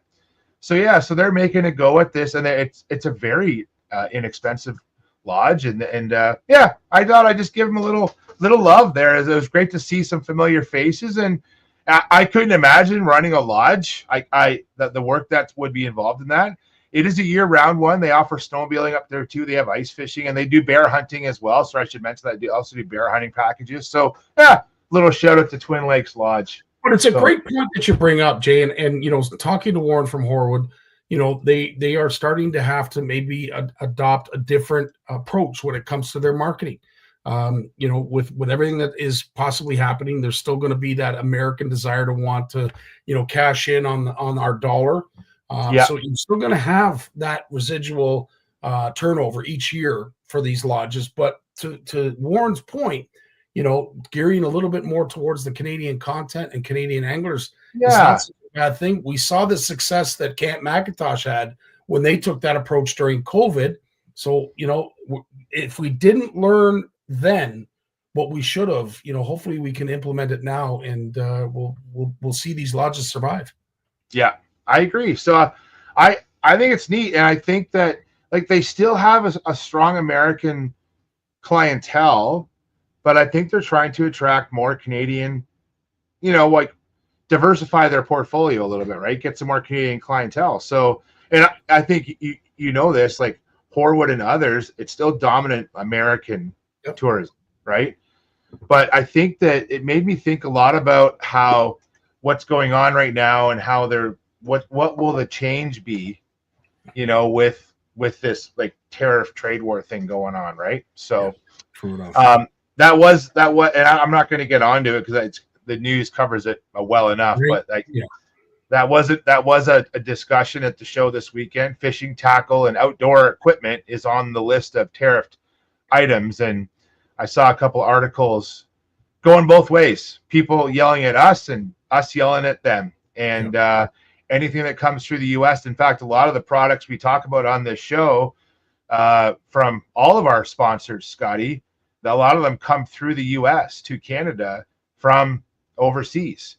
So there we'll have to, by the time we were talking before the show, by the time that the processes can be adjusted to, if they decide to work around the U.S., it's going to take months. And so we're going to see some increases in fishing tackle. So like angler to angler and CFNers out there, when you're listening, if you're on the fence about buying something, I'd buy it sooner than later. That's just me talking to you. Whatever brand you want to buy, consider buying it sooner than later. I would agree, and really, like, I mean, with what's going on, the target is moving constantly. It's like watching, two porcupines fight over a little cube of cheese. You don't want to get involved. You just wait for the cheese to disappear so that they go on their merry way. That's kind of where I'm at with this, because it's constantly evolving. It's constantly changing. Tariffs are being halted. Tariffs are being imposed, increased. Yeah. The sky's the limit. But at the end of the day, hopefully once the dust settles, and when it does, we'll be on the better side of this, because right now it really looks like two kids throwing stones at one another on a schoolyard. Well, and I'll give, no one really knows this yet, but I won't be on here next week because Heather and I are going to Florida. So we booked the flights Black Friday, and this stuff wasn't going on, and friends of ours have a bed and breakfast that we, not much of a deal, but it's a good time of year to go, and it's Florida. And anyways, we hummed and hawed about going or not, and I said, we're going to go, and we may not do as much. We're going to the Orlando area, but we're not doing a lot of tourist stuff. I'm not a tourist guy. I'm kind of a go and chill guy. Like, dude, I'll probably go to a couple tackle shops. I'll probably go to Bass Pro.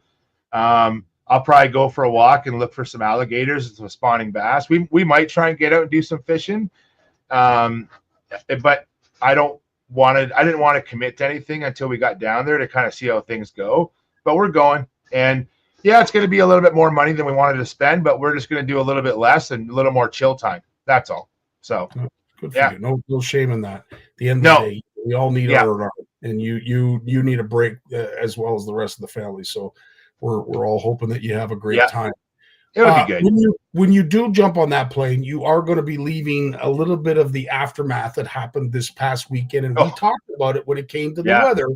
And I know Joe has shared or was wanting to share a video of a river that's close to him.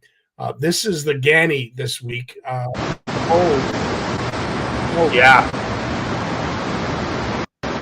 Like, wow.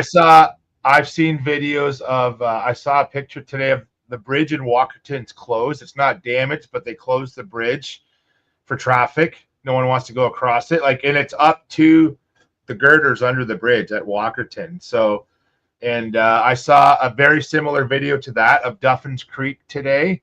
I saw flooding in Grand Valley, but even today, driving over the 403 bridge, outside Brantford on the Grand, I know that river well, man. I fished it and worked on it for 30 years, and I could see, even in the distance, I could see the water up in the trees. Like, I just know when it's right now, the Grand running at about 600 CMS, and typically this time of year, it's even a good freshet, it'll be around like maybe 300, but probably a normal flow this time of year is around 80 CMS, maybe 70 CMS, and base flows around 20. So 600 CMS, it's cooking. So, and everywhere's getting it right now, but the snow is melting fast. We had all that rain on the weekend and warm weather, and it's now I don't see a lot of warm, I'm seeing some warm temperatures in our forecast in Southern Ontario, but it's not like it's still cool at night, so we're not jumping into spring.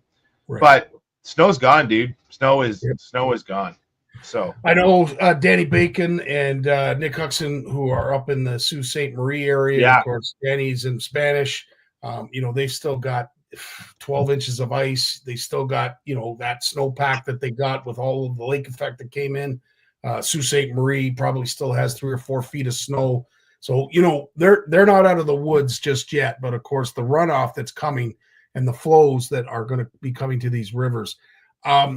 I have to ask, with the trout season right around the corner, I like what this is going to be doing to the spawning beds. But what do you think this is going to do to the bow run? Is this going to maybe make it a little bit earlier? You know what, man? I think it's hard to say. They're running right now. I was getting text messages from Creek Candy Randy all weekend about that I'm in the wrong place right now. I should not have been at the Sportsman show, if you know what I'm saying. Yep. And because he wants to make sure we have a beer together at CanCast, so he was touching base with me.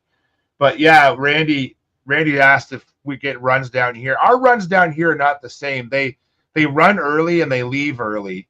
But Lake Ontario trips, they'll get a pump of snow. They'll get a pump of fish right now.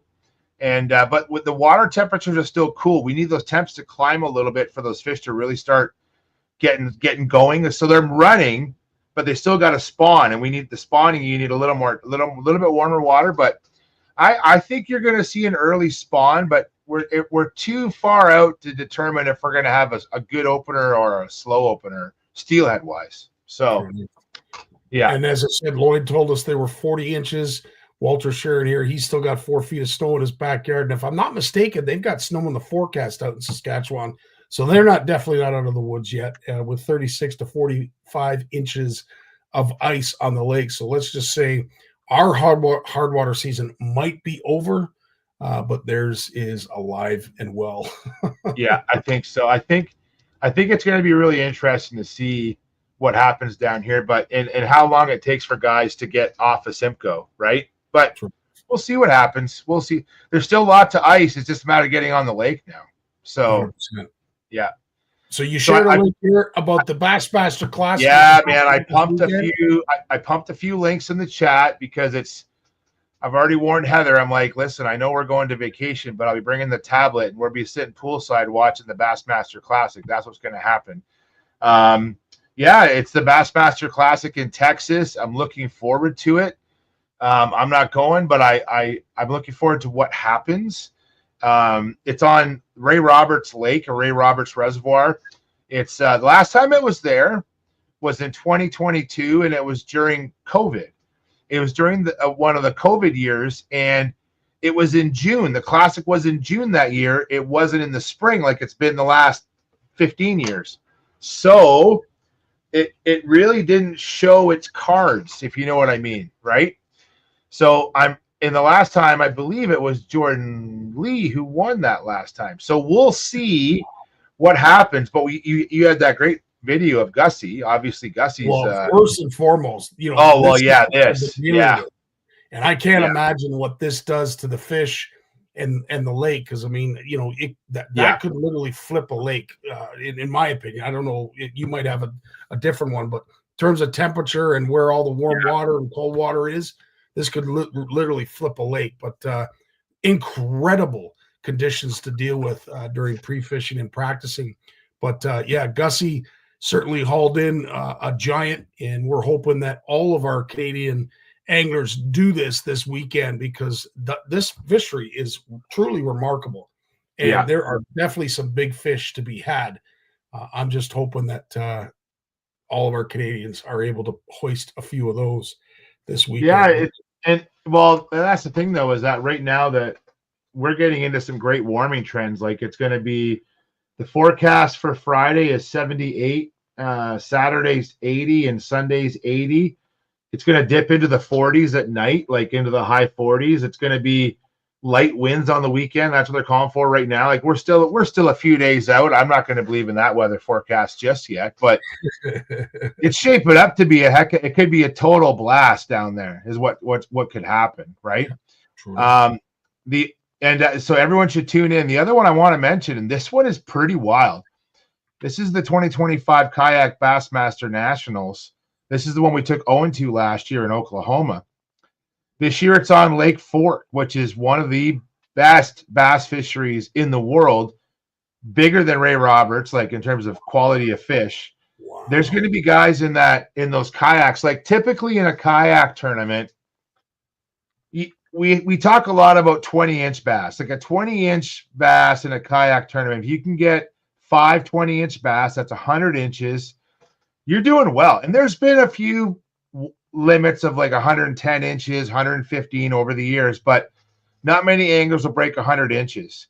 I'm curious how many 100-inch limits happen during this event, especially if the weather shapes up the way it's shaping up. It is going to be pretty awesome. So the kayak event is not, it's a little hard to watch. You can't watch it live, but there will be some video footage, and I will share during the week on my social media. There'll be Attorney X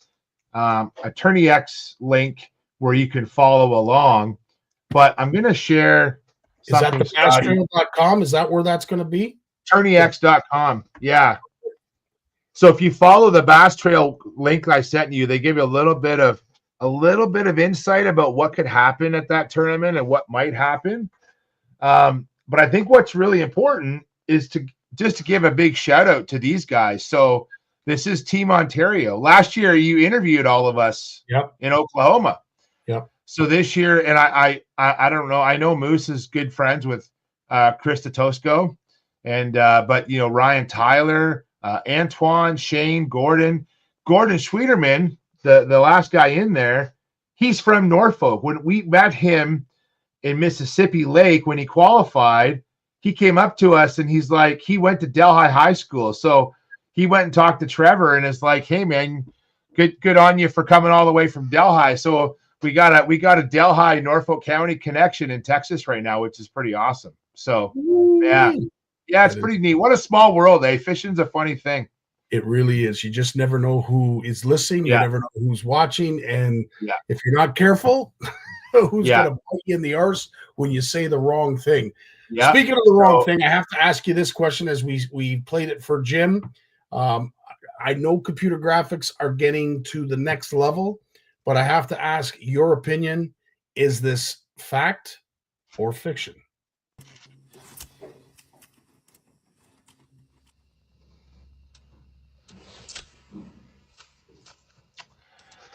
I think it's fact, man. I think it's fact. I'm torn. I'm like Jim. I'm so torn. I don't know. I was watching that video, and I know sometimes you know when you play the videos, they film it. It's playing backwards, and so they'll reverse it so it looks kind of more unique, right? And I watched it the first time you played it for Jim, and I looked at it, and I'm like, I'm looking at the movements, and I don't think it's backwards. I think that's real time. That's happening. I'm going to say that's fact. And if I'm wrong, I'm wrong. But I say it's fact. I don't know the answer. It was so, and I will add this little snippet. This might change everything. If you watch the full video, and I don't know if I deleted it, so I'm not sure who I gave credit for. But if you watch the whole video, it does go in reverse. So all I did play was the forward version of the video. When it goes in reverse, that to me is the telling tale that was fiction. Yeah. So sometimes when I see like sort of, I want to say like stunt casting like that, and guys they're trying to do a cool effect, you know, to get some views. So I'll sit there and I'll play it backwards and forwards just to see if I can figure out how they did it. And I think that's fact. I'm looking like, I can't skip a jig that well, but now we don't know how many takes that took, right? True. So, True. You know, I have to say, speaking of takes, Trevor did a lot of videos on the weekend, and that was on purpose. Well, for two reasons. One, I said to him, I said, you know, you got invited to do the show for the whole time. That's a pretty cool thing. A lot of ambassadors your age don't get that opportunity, so you have to make the most of it. And I said, whether you get invited back again or not, you make the most of your 4 days. So he bought with his birthday money last fall a cordless mic, and you know the value of a good mic when you're doing that kind of stuff, Scottie. You've done a lot of that kind of like live on the spot videos at busy places, and the sound is horrible, and you can have a great interview, horrible sound. So he wanted to buy a mic and used his birthday money to do that last fall. So this was his first time really doing that. And I said to him, I said, I don't need to be in the videos, man. He wanted to film more of me, and I said, I want you to do it. You just make the most of it. I'm happy to film. And he did a great job. But going back to takes, some of them he nailed on the first go. He's been watching Dad do it a long time. but sometimes it doesn't work out. And I want to tell people, like, as natural as it is to do those videos, sometimes it's hard and you have to get mad. Like Trevor's learned now how to get mad at yourself to still do a good job without looking mad. Does that make sense, Scottie? Like, you've been there, dude. You know exactly what I'm talking about. You got to get mad at yourself to do good sometimes. Even inside, people are like, you look so happy, you can't be mad. I'm like, oh, I was fuming at that point, right? When I kept so many takes, right? So, oh man, I'll tell you that actually, it brings a warm feeling, because I'm glad I'm not alone. Because there are times, and the thing I hate the most, as everybody knows, are scripts. Don't give me a script. Just tell me what you want me to say and let me ad lib, because I cannot follow scripts. I'm terrible with that. So, but it's like, you know, Ray Blades from Ontario Doors, he came in the Berkeley booth. He's like, give me some stuff to talk about, man. I want to do 3 or 4 short videos with you, Jay. What do you want to talk about? And I'm like, all right. And it's all off the top. Like, it's stuff that I know about, dude. I'm just like you, Jim, Lawrence, others. Like, we hear facts and we just kind of absorb. It's selective knowledge gathering, right? So I can tell you all about the new stuff that Berkeley's got, because I've in Fenwick and Abu, because I'm just a gearhead like you guys. And to talk about it's easy, but I'll tell you, like, what's cool about what Trevor did at the show, he just made the most of it, and I'm proud of him for that. Like, he got invited to do seminars with Daniel, and I know I pumped Daniel's tires last week on the show. His live to fish fishing area with the kids fly casting, and man, he nailed it. I hope they have him back. I'm not mean Trevor back. Yeah, that'd be great too. I hope the show has Daniel back. Do that again and keep that going, man. That was a huge shout out to Daniel and the hard work he put into that area and all the help he got. That was awesome. There was a lot of kids things going on with the trout pond and archery, but it's good to have so many options for kids there, right? So yeah, shout out to Daniel and giving Trevor a chance. And yeah, it was a pretty cool weekend, dude. Really was. Well, listen, you've certainly earned some time off, you and the rest of the family, and we're hoping that you have a great trip down to Florida. Looking forward to when you get back, because with the season that's evolving as we speak, it's going to look a lot different when you do arrive home, and who knows what's going to be running. But I will say, I was talking to Jay Pierce, and I was a little upset for him, and I know it was a hard decision to make. His catfish derby that he has every year, he had to cancel that this year. And I will say, you know, when it comes to catfish, this is catfish season, and the prelude to the warmer weather and the flowing waters. Hopefully folks can get out there and multi-species, or at least target multi-species, so that they have an idea of what's available to them. And we're getting into that time. And I know, you know what, we've talked to Jay Pierce before about having him on, and probably that early April is like catfishing.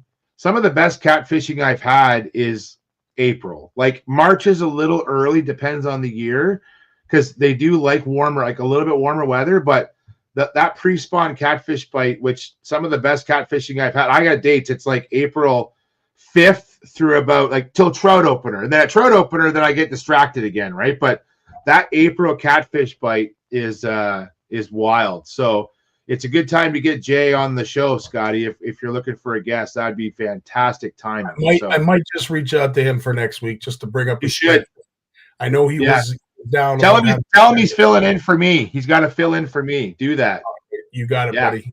In the meantime, I wish you guys safe travels. Have yourself a fantastic trip. As Joe says, get a tan, and we look forward to seeing you. I know I got to work on these guns, man. Gun control. Holy smoke. Easy. Well done. You have a great trip, my friend. Thanks. See you, buddy. We'll talk to you in a couple weeks.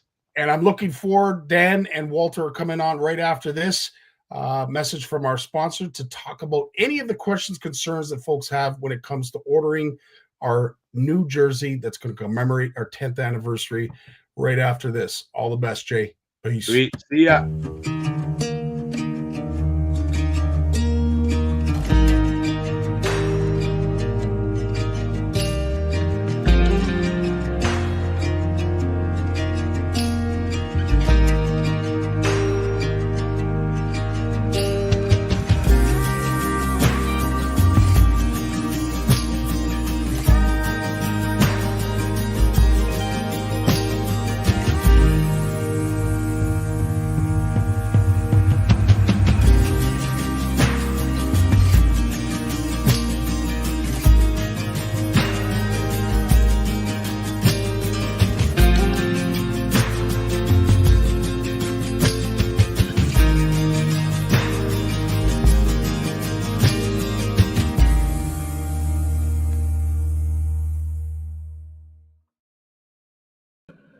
Alrighty. There he is, the man, the myth, the legend. Dan Coates from Valley Outdoors, who's joining us. Thanks so much, Dan. I heard you're down in South Carolina? North Carolina. North Carolina. What brings you down there? I have a son and daughter-in-law who are profs down here. Oh, sweet. Yeah. My son teaches at Duke and my daughter-in-law teaches at UNC. Oh, you hit it out of the park with those two. Well done. Yeah. And of course, we have Walter here, who has been instrumental with getting this together. Well, it's something that we're going to be talking about, that we've talked about a lot on live. And of course, Walter, who is still in neck deep in winter. We won't rub it in too much what's going on out this way. But needless to say, we're glad that you're able to shovel yourself out of the snow and join us tonight, my friend. How you doing, Scottie? As always, bud, when you're around, I am just fantastic. So it is, as always, as we've mentioned, our 10th anniversary this year. It's hard to believe that it's been 10 years already. But to commemorate it, we have put together, with Dan's help, this incredible jersey. And I am absolutely so proud to show it off. But I'm going to be even more proud to know that it is now available to our CFN community. And if I'm not mistaken, Dan, the link is now officially live. Is that correct? It is. It is live. You go to vfoutdoors.com, shop by brand, click the CFN button in the shop by brand area, and it will take you to all 13 of the chapter jerseys. Scottie, I don't know if it's easy for you to walk through it. If you can bring up the site and just walk through it with people. I'm going to try that. So let me try it. So www.vf outdoors.com.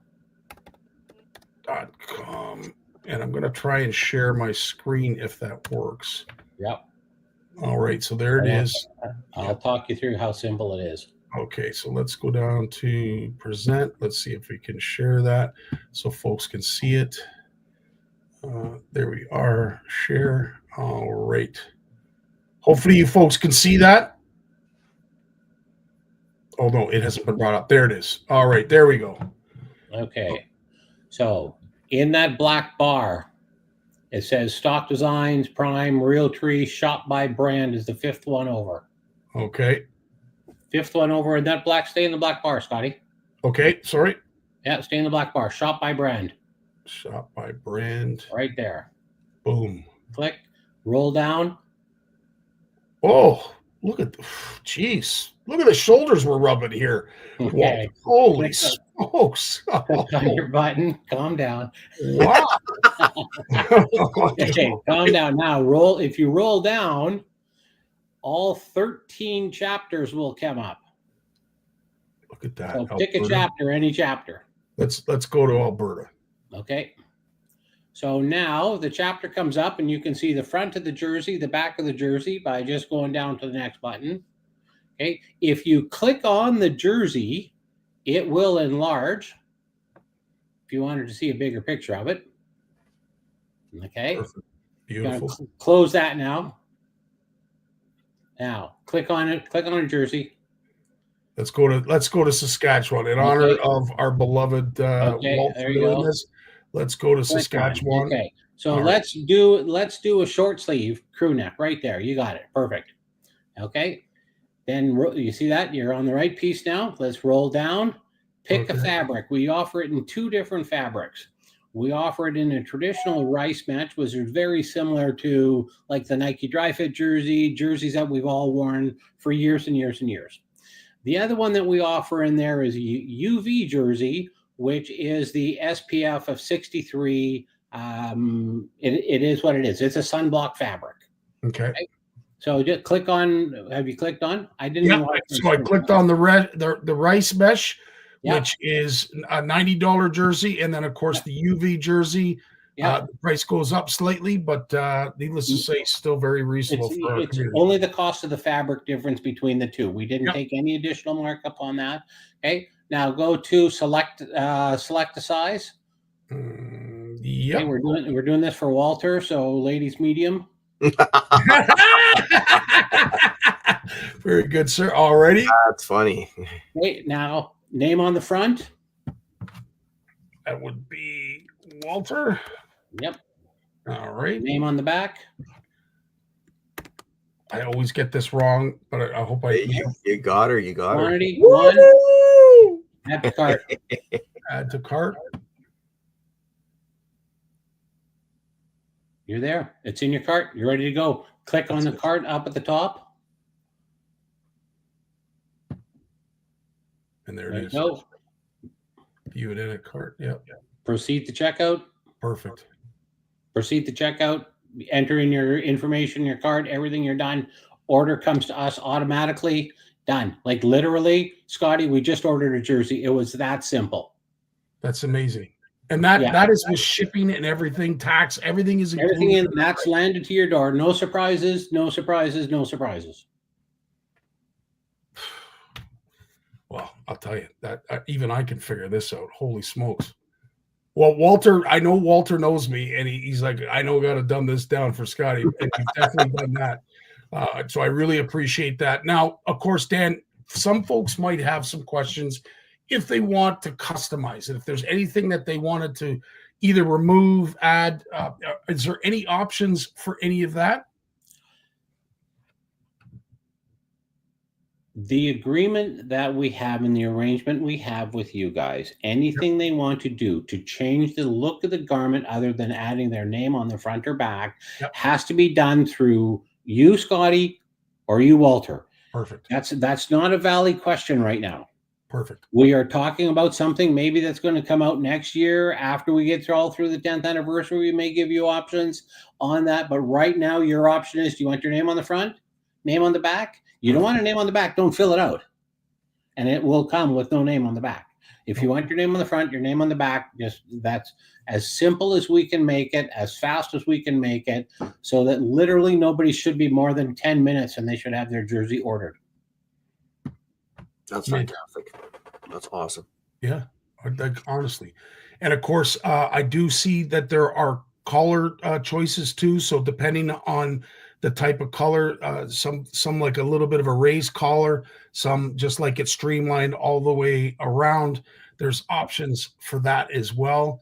The quarter zip is there. Some guys like that little quarter zip that comes down a little bit, gives them a little easier to put on and off over the top of their head. We have the quarter zip option in there as well. So we have a crew neck, a V-neck, what we call our square V, which is kind of like a V-neck that's kind of flattened out on the bottom. Kind of looks like an old hockey jersey where it's flattened out on the bottom, and the quarter zip. And the other thing that's important is that we're offering it in men's sizes, ladies sizes, and youth sizes as well. So you can outfit your family. Very simple. Wow. It's like it says on the shirt, it's a family thing. You can buy jerseys for your entire family in your chapter with their names on it. That is absolutely mint. Well, I'll tell you, Walt, you and Dan both have really hit this out of the park. And I can't thank you enough, because not only does it make me proud to see it, but it's so proud to see some of the folks that have been here from day one and have supported us like they have. And of course, right off the bat, McIntosh, Ugly Boys Bates, Horwood, and of course now our Made in Canada and our POW Castings, our friends at POW Castings, who have been a big supporter of us. Can't thank all of these folks enough. And we're doing our very best to show you our appreciation for that, and to be able to make it on our jersey, which truly is an honor in itself. I'm completely touched by it all. Yeah, Dan, I must say, it's been so easy working with you guys and your folks there over in Winnipeg. Just the back and forth. I know there's been. I was looking back in my chat messages, and I think it was like just over 6 months, maybe 7 months ago, that I reached out to you for the first time and ran this whole idea by you. So I mean, yeah, it's been a 6 month project, but you know what? It's just been so easy working with you guys, and it's been honestly just a pleasure. And guys, I want to reiterate, you both kind of touched on it a little bit. They need to know we are 100% Canadian on this. The fabric's from Canada. The dyeing or the printing is done in our shop in Winnipeg. We do all of our own cutting and sewing and finishing in Winnipeg. This is 100% Canadian. This is what we're all about. This is the core of us. Yeah. I don't know if you know this or not, Dan, but that's the core of us as well. So I think we mesh, pardon the pun, well together. But you know, the fact that it is a Canadian thing, and of course, you know, not to take away from the limelight of what's happening down south at the Bassmaster Classic, but there's some elites that wear your product as well. Oh yeah, both of the Johnson brothers have worn for years. Jeff Gustafson has been, I don't even know how many years that I've outfitted Jeff with his stuff. We did all the Canada Black Bass stuff is all from us. The Canadian bass fishing team gets all their stuff from us. We do so many of the elites, so many of the Canadian boys going south. We're just so happy to know them. I'm headed to Dallas Fort Worth on Wednesday. I have a booth at the Classic. I'll be set up and selling at the Classic. Oh, cool. Wow. So, and it's my 14th Classic in a row. Wow. So, yeah. Yeah, we understand fishing, and that's why I was so excited when Walter did reach out to me for the first time and said, "Hey, can we do some CFN stuff?" I'm going, "Oh, please." I think that was my response. "Oh, please, let's." That's the part that some folks don't know, and of course, this was Walter. It was Walter's claim in the very beginning, and it became my mission. After the outset, was that all of the proceeds, every last dime that CFN is going to make on this jersey, is going into a fund that is going to help put together our Derby on wheels. And this is the part that really I want to be our legacy as CFN, that when you have these kids derbies, when we have these kids events, and you don't have the means, because we all know how things are getting tough for folks. If you don't have the means, CFN wants to be there to support you. We're going to support you by having a trailer that's going to be outfitted by 200 pre-strung combos, everything from a youth, like rookie youth, all the way up to an intermediate angler. We're also going to have a fridge in this trailer that will be able to house worms, so you'll have some live bait at your event. We're also going to have a cooktop that has already been donated by Enbridge, and we'll be able to cook at your event. We will also have a broadcast, or at least the ability to broadcast to your audience that's there at the event, as well as, I'm hoping, if things don't go crazy with Mr. Musk, a Starlink on board as well, so that we could broadcast to the masses and get it out on social media. So not only are we so proud of what this jersey represents, but also what it's going to help do for our community. So thrilled. I'm speechless. Walt, I'm going to let you take it from there. Like I just said, just to recap, I mean, it's been just so easy working with the guys in Winnipeg and the artists and the design team, and like I said, I don't even know how many times we've gone back and forth with messages and emails, and sending proofs and then going over the proof with this fine-tooth comb, and but Dan, it's just been so easy working with you, and so just from just thank you so much for making this an easy venture for us. Well, like I said, it just, from the first conversation, it just felt right. Yeah. I don't know what other words to say. It just felt right. First we wanted to find a manufacturer that was going to be world class, and the fact that we found one in our own backyard is just icing on the cake. Amen. Well, so just to go to some of the fact that the proceeds are going to such a wonderful, wonderful thing, like it's just absolutely, that's what warms the heart. That's why we do this stuff, guys. You can get fishing jerseys from a number of places. We can sell to a number of places, but when we can find something that we can both put our hearts into, we say, okay, this just makes sense. Yeah.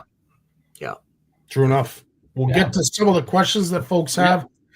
Tony is asking, is the shipping more or less for each province I'm going to say the same. Or is it slightly different, Dan?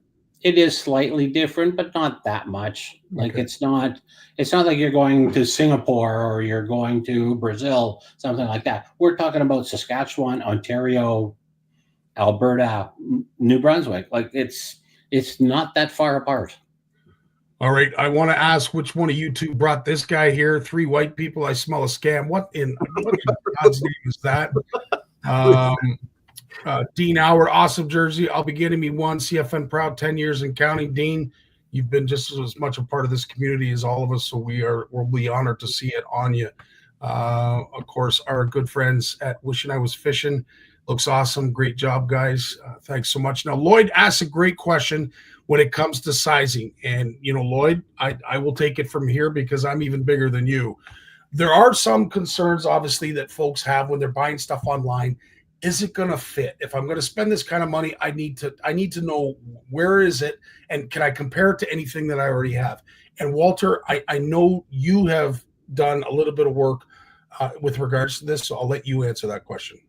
So just basically, I'm going to just reiterate what Dan's told me. He says, if you got a shirt in your closet or in your drawer that fits you perfect, you really like the way that shirt fits, get that shirt out, lay it on the bed, take some quick measurements. The website will walk you through the sizing.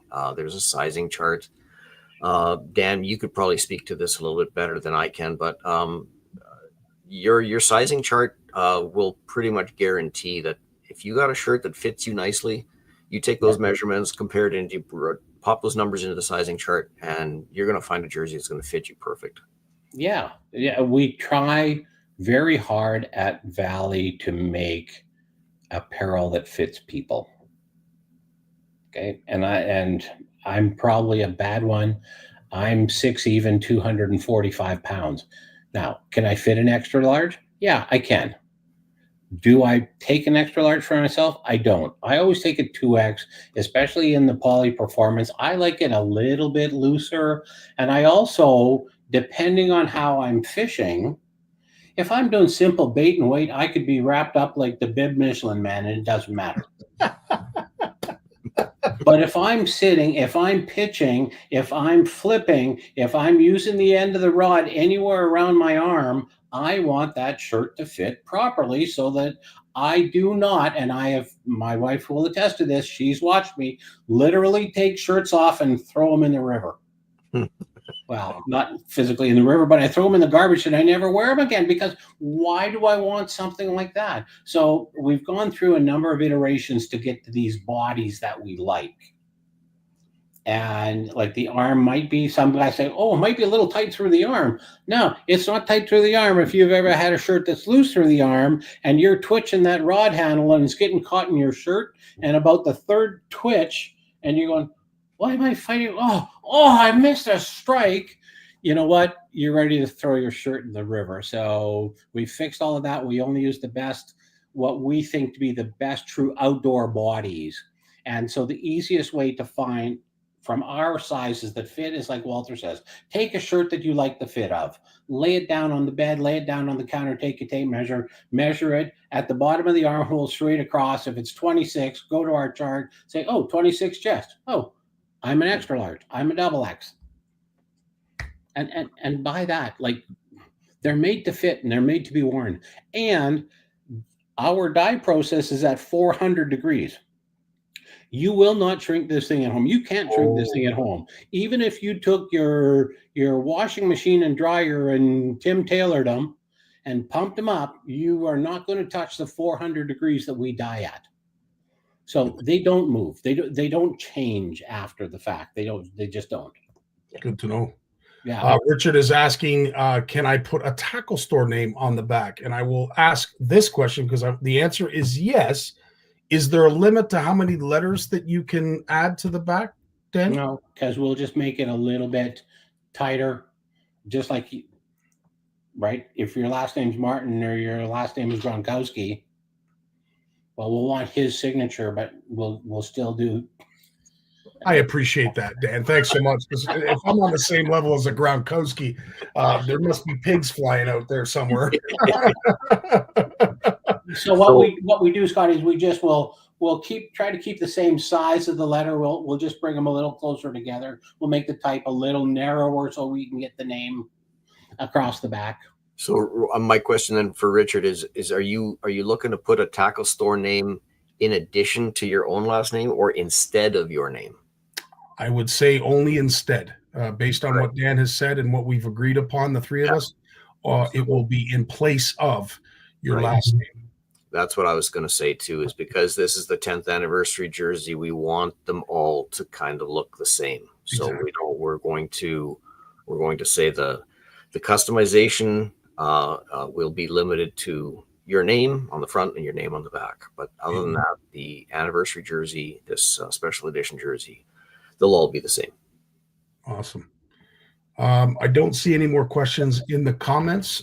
So if there are any further, Dan, is there any way that folks can get a hold of you, directly, or do you want to? Any question through the website finds me wherever I am in the country or in North America. So if I'm down at a show, I might not be able to get back to you during show hours, but I always try to get back to you within 24 hours. Okay, so let me put that in the comments right now. Make sure that folks have the webpage to access and find out what they need to find out. And that's awesome. And then the one other thing is that because it is the 10th anniversary jersey, this jersey will only be available for the 2025 calendar year. Amen. Absolutely. One of a kind. It will be one of a kind. Whereas, just like CFN, one of a kind. And I'll tell you, it's efforts like this that truly, it gets me up in the morning. And the fact that we have such a strong team here that was able to get it done. And Dan, very understanding and appreciative in the fact that you're down visiting family and we're able to come on tonight to do this.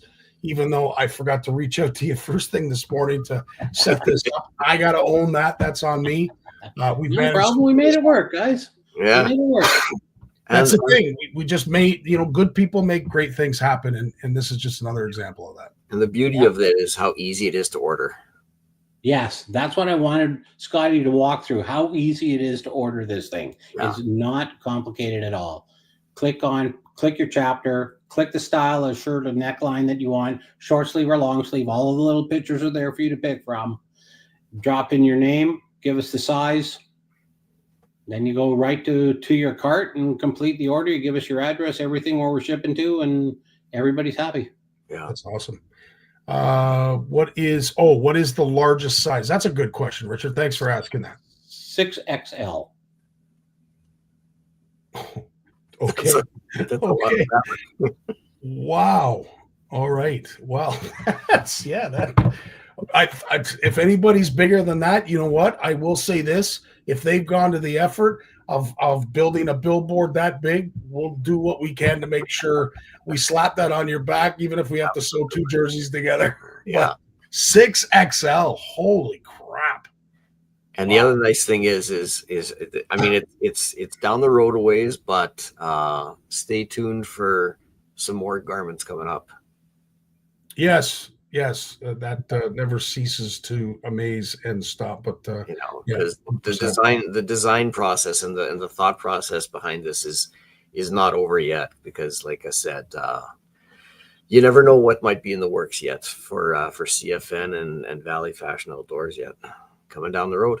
Right on. Tony, your question about the 10th anniversary on a hat, certainly something that we can reach out to Richard and see if we can get that put on a hat so that you can have that as well as others. But needless to say, yes, things are still in the works, still moving, and the year's not over yet. So who knows what we're going to come up with next, as Walt just said. I'm done. You guys made it look so simple. It looked like you'd rehearsed this. You stood in front of a mirror and recited this time and time again. Any last things you wanted to mention, Walt or Dan? I'm good. I'm just excited. I'm waiting to see these jerseys out on people's backs and get these jerseys into people's hands. True enough. Dan, yeah. I just want to thank you on behalf of Walt, myself, and the rest of CFN. Thanks for putting this together, dude. Can't thank you enough. I look forward to many more projects because I know they're already rolling around in my head. Yeah. And I'll be looking at everything at the Classic to see if there's something wild and crazy and unique that we could do for all the CFNers. Awesome. Awesome indeed. And I want to say at that point, and I have nothing more to say, and my voice has just been hanging on as best it can. Have yourselves a great week. We look forward to seeing the outcome of what is going to be happening at the Classic. Go Canada, go! And hopefully it's one of our boys that is holding up the trophy at the end of it. I know this person will be the one that hands it out. So you know what, Dave? I can't think of anybody to take us away tonight. Dave, take us away. Have yourselves a great week. Love you all. Peace. Well, as much as I hate to admit it, I guess we've run out of time. So I've enjoyed it, but I'm going to do something I haven't done since season 1. Turn out the lights. The party's over. They say that all good things must end.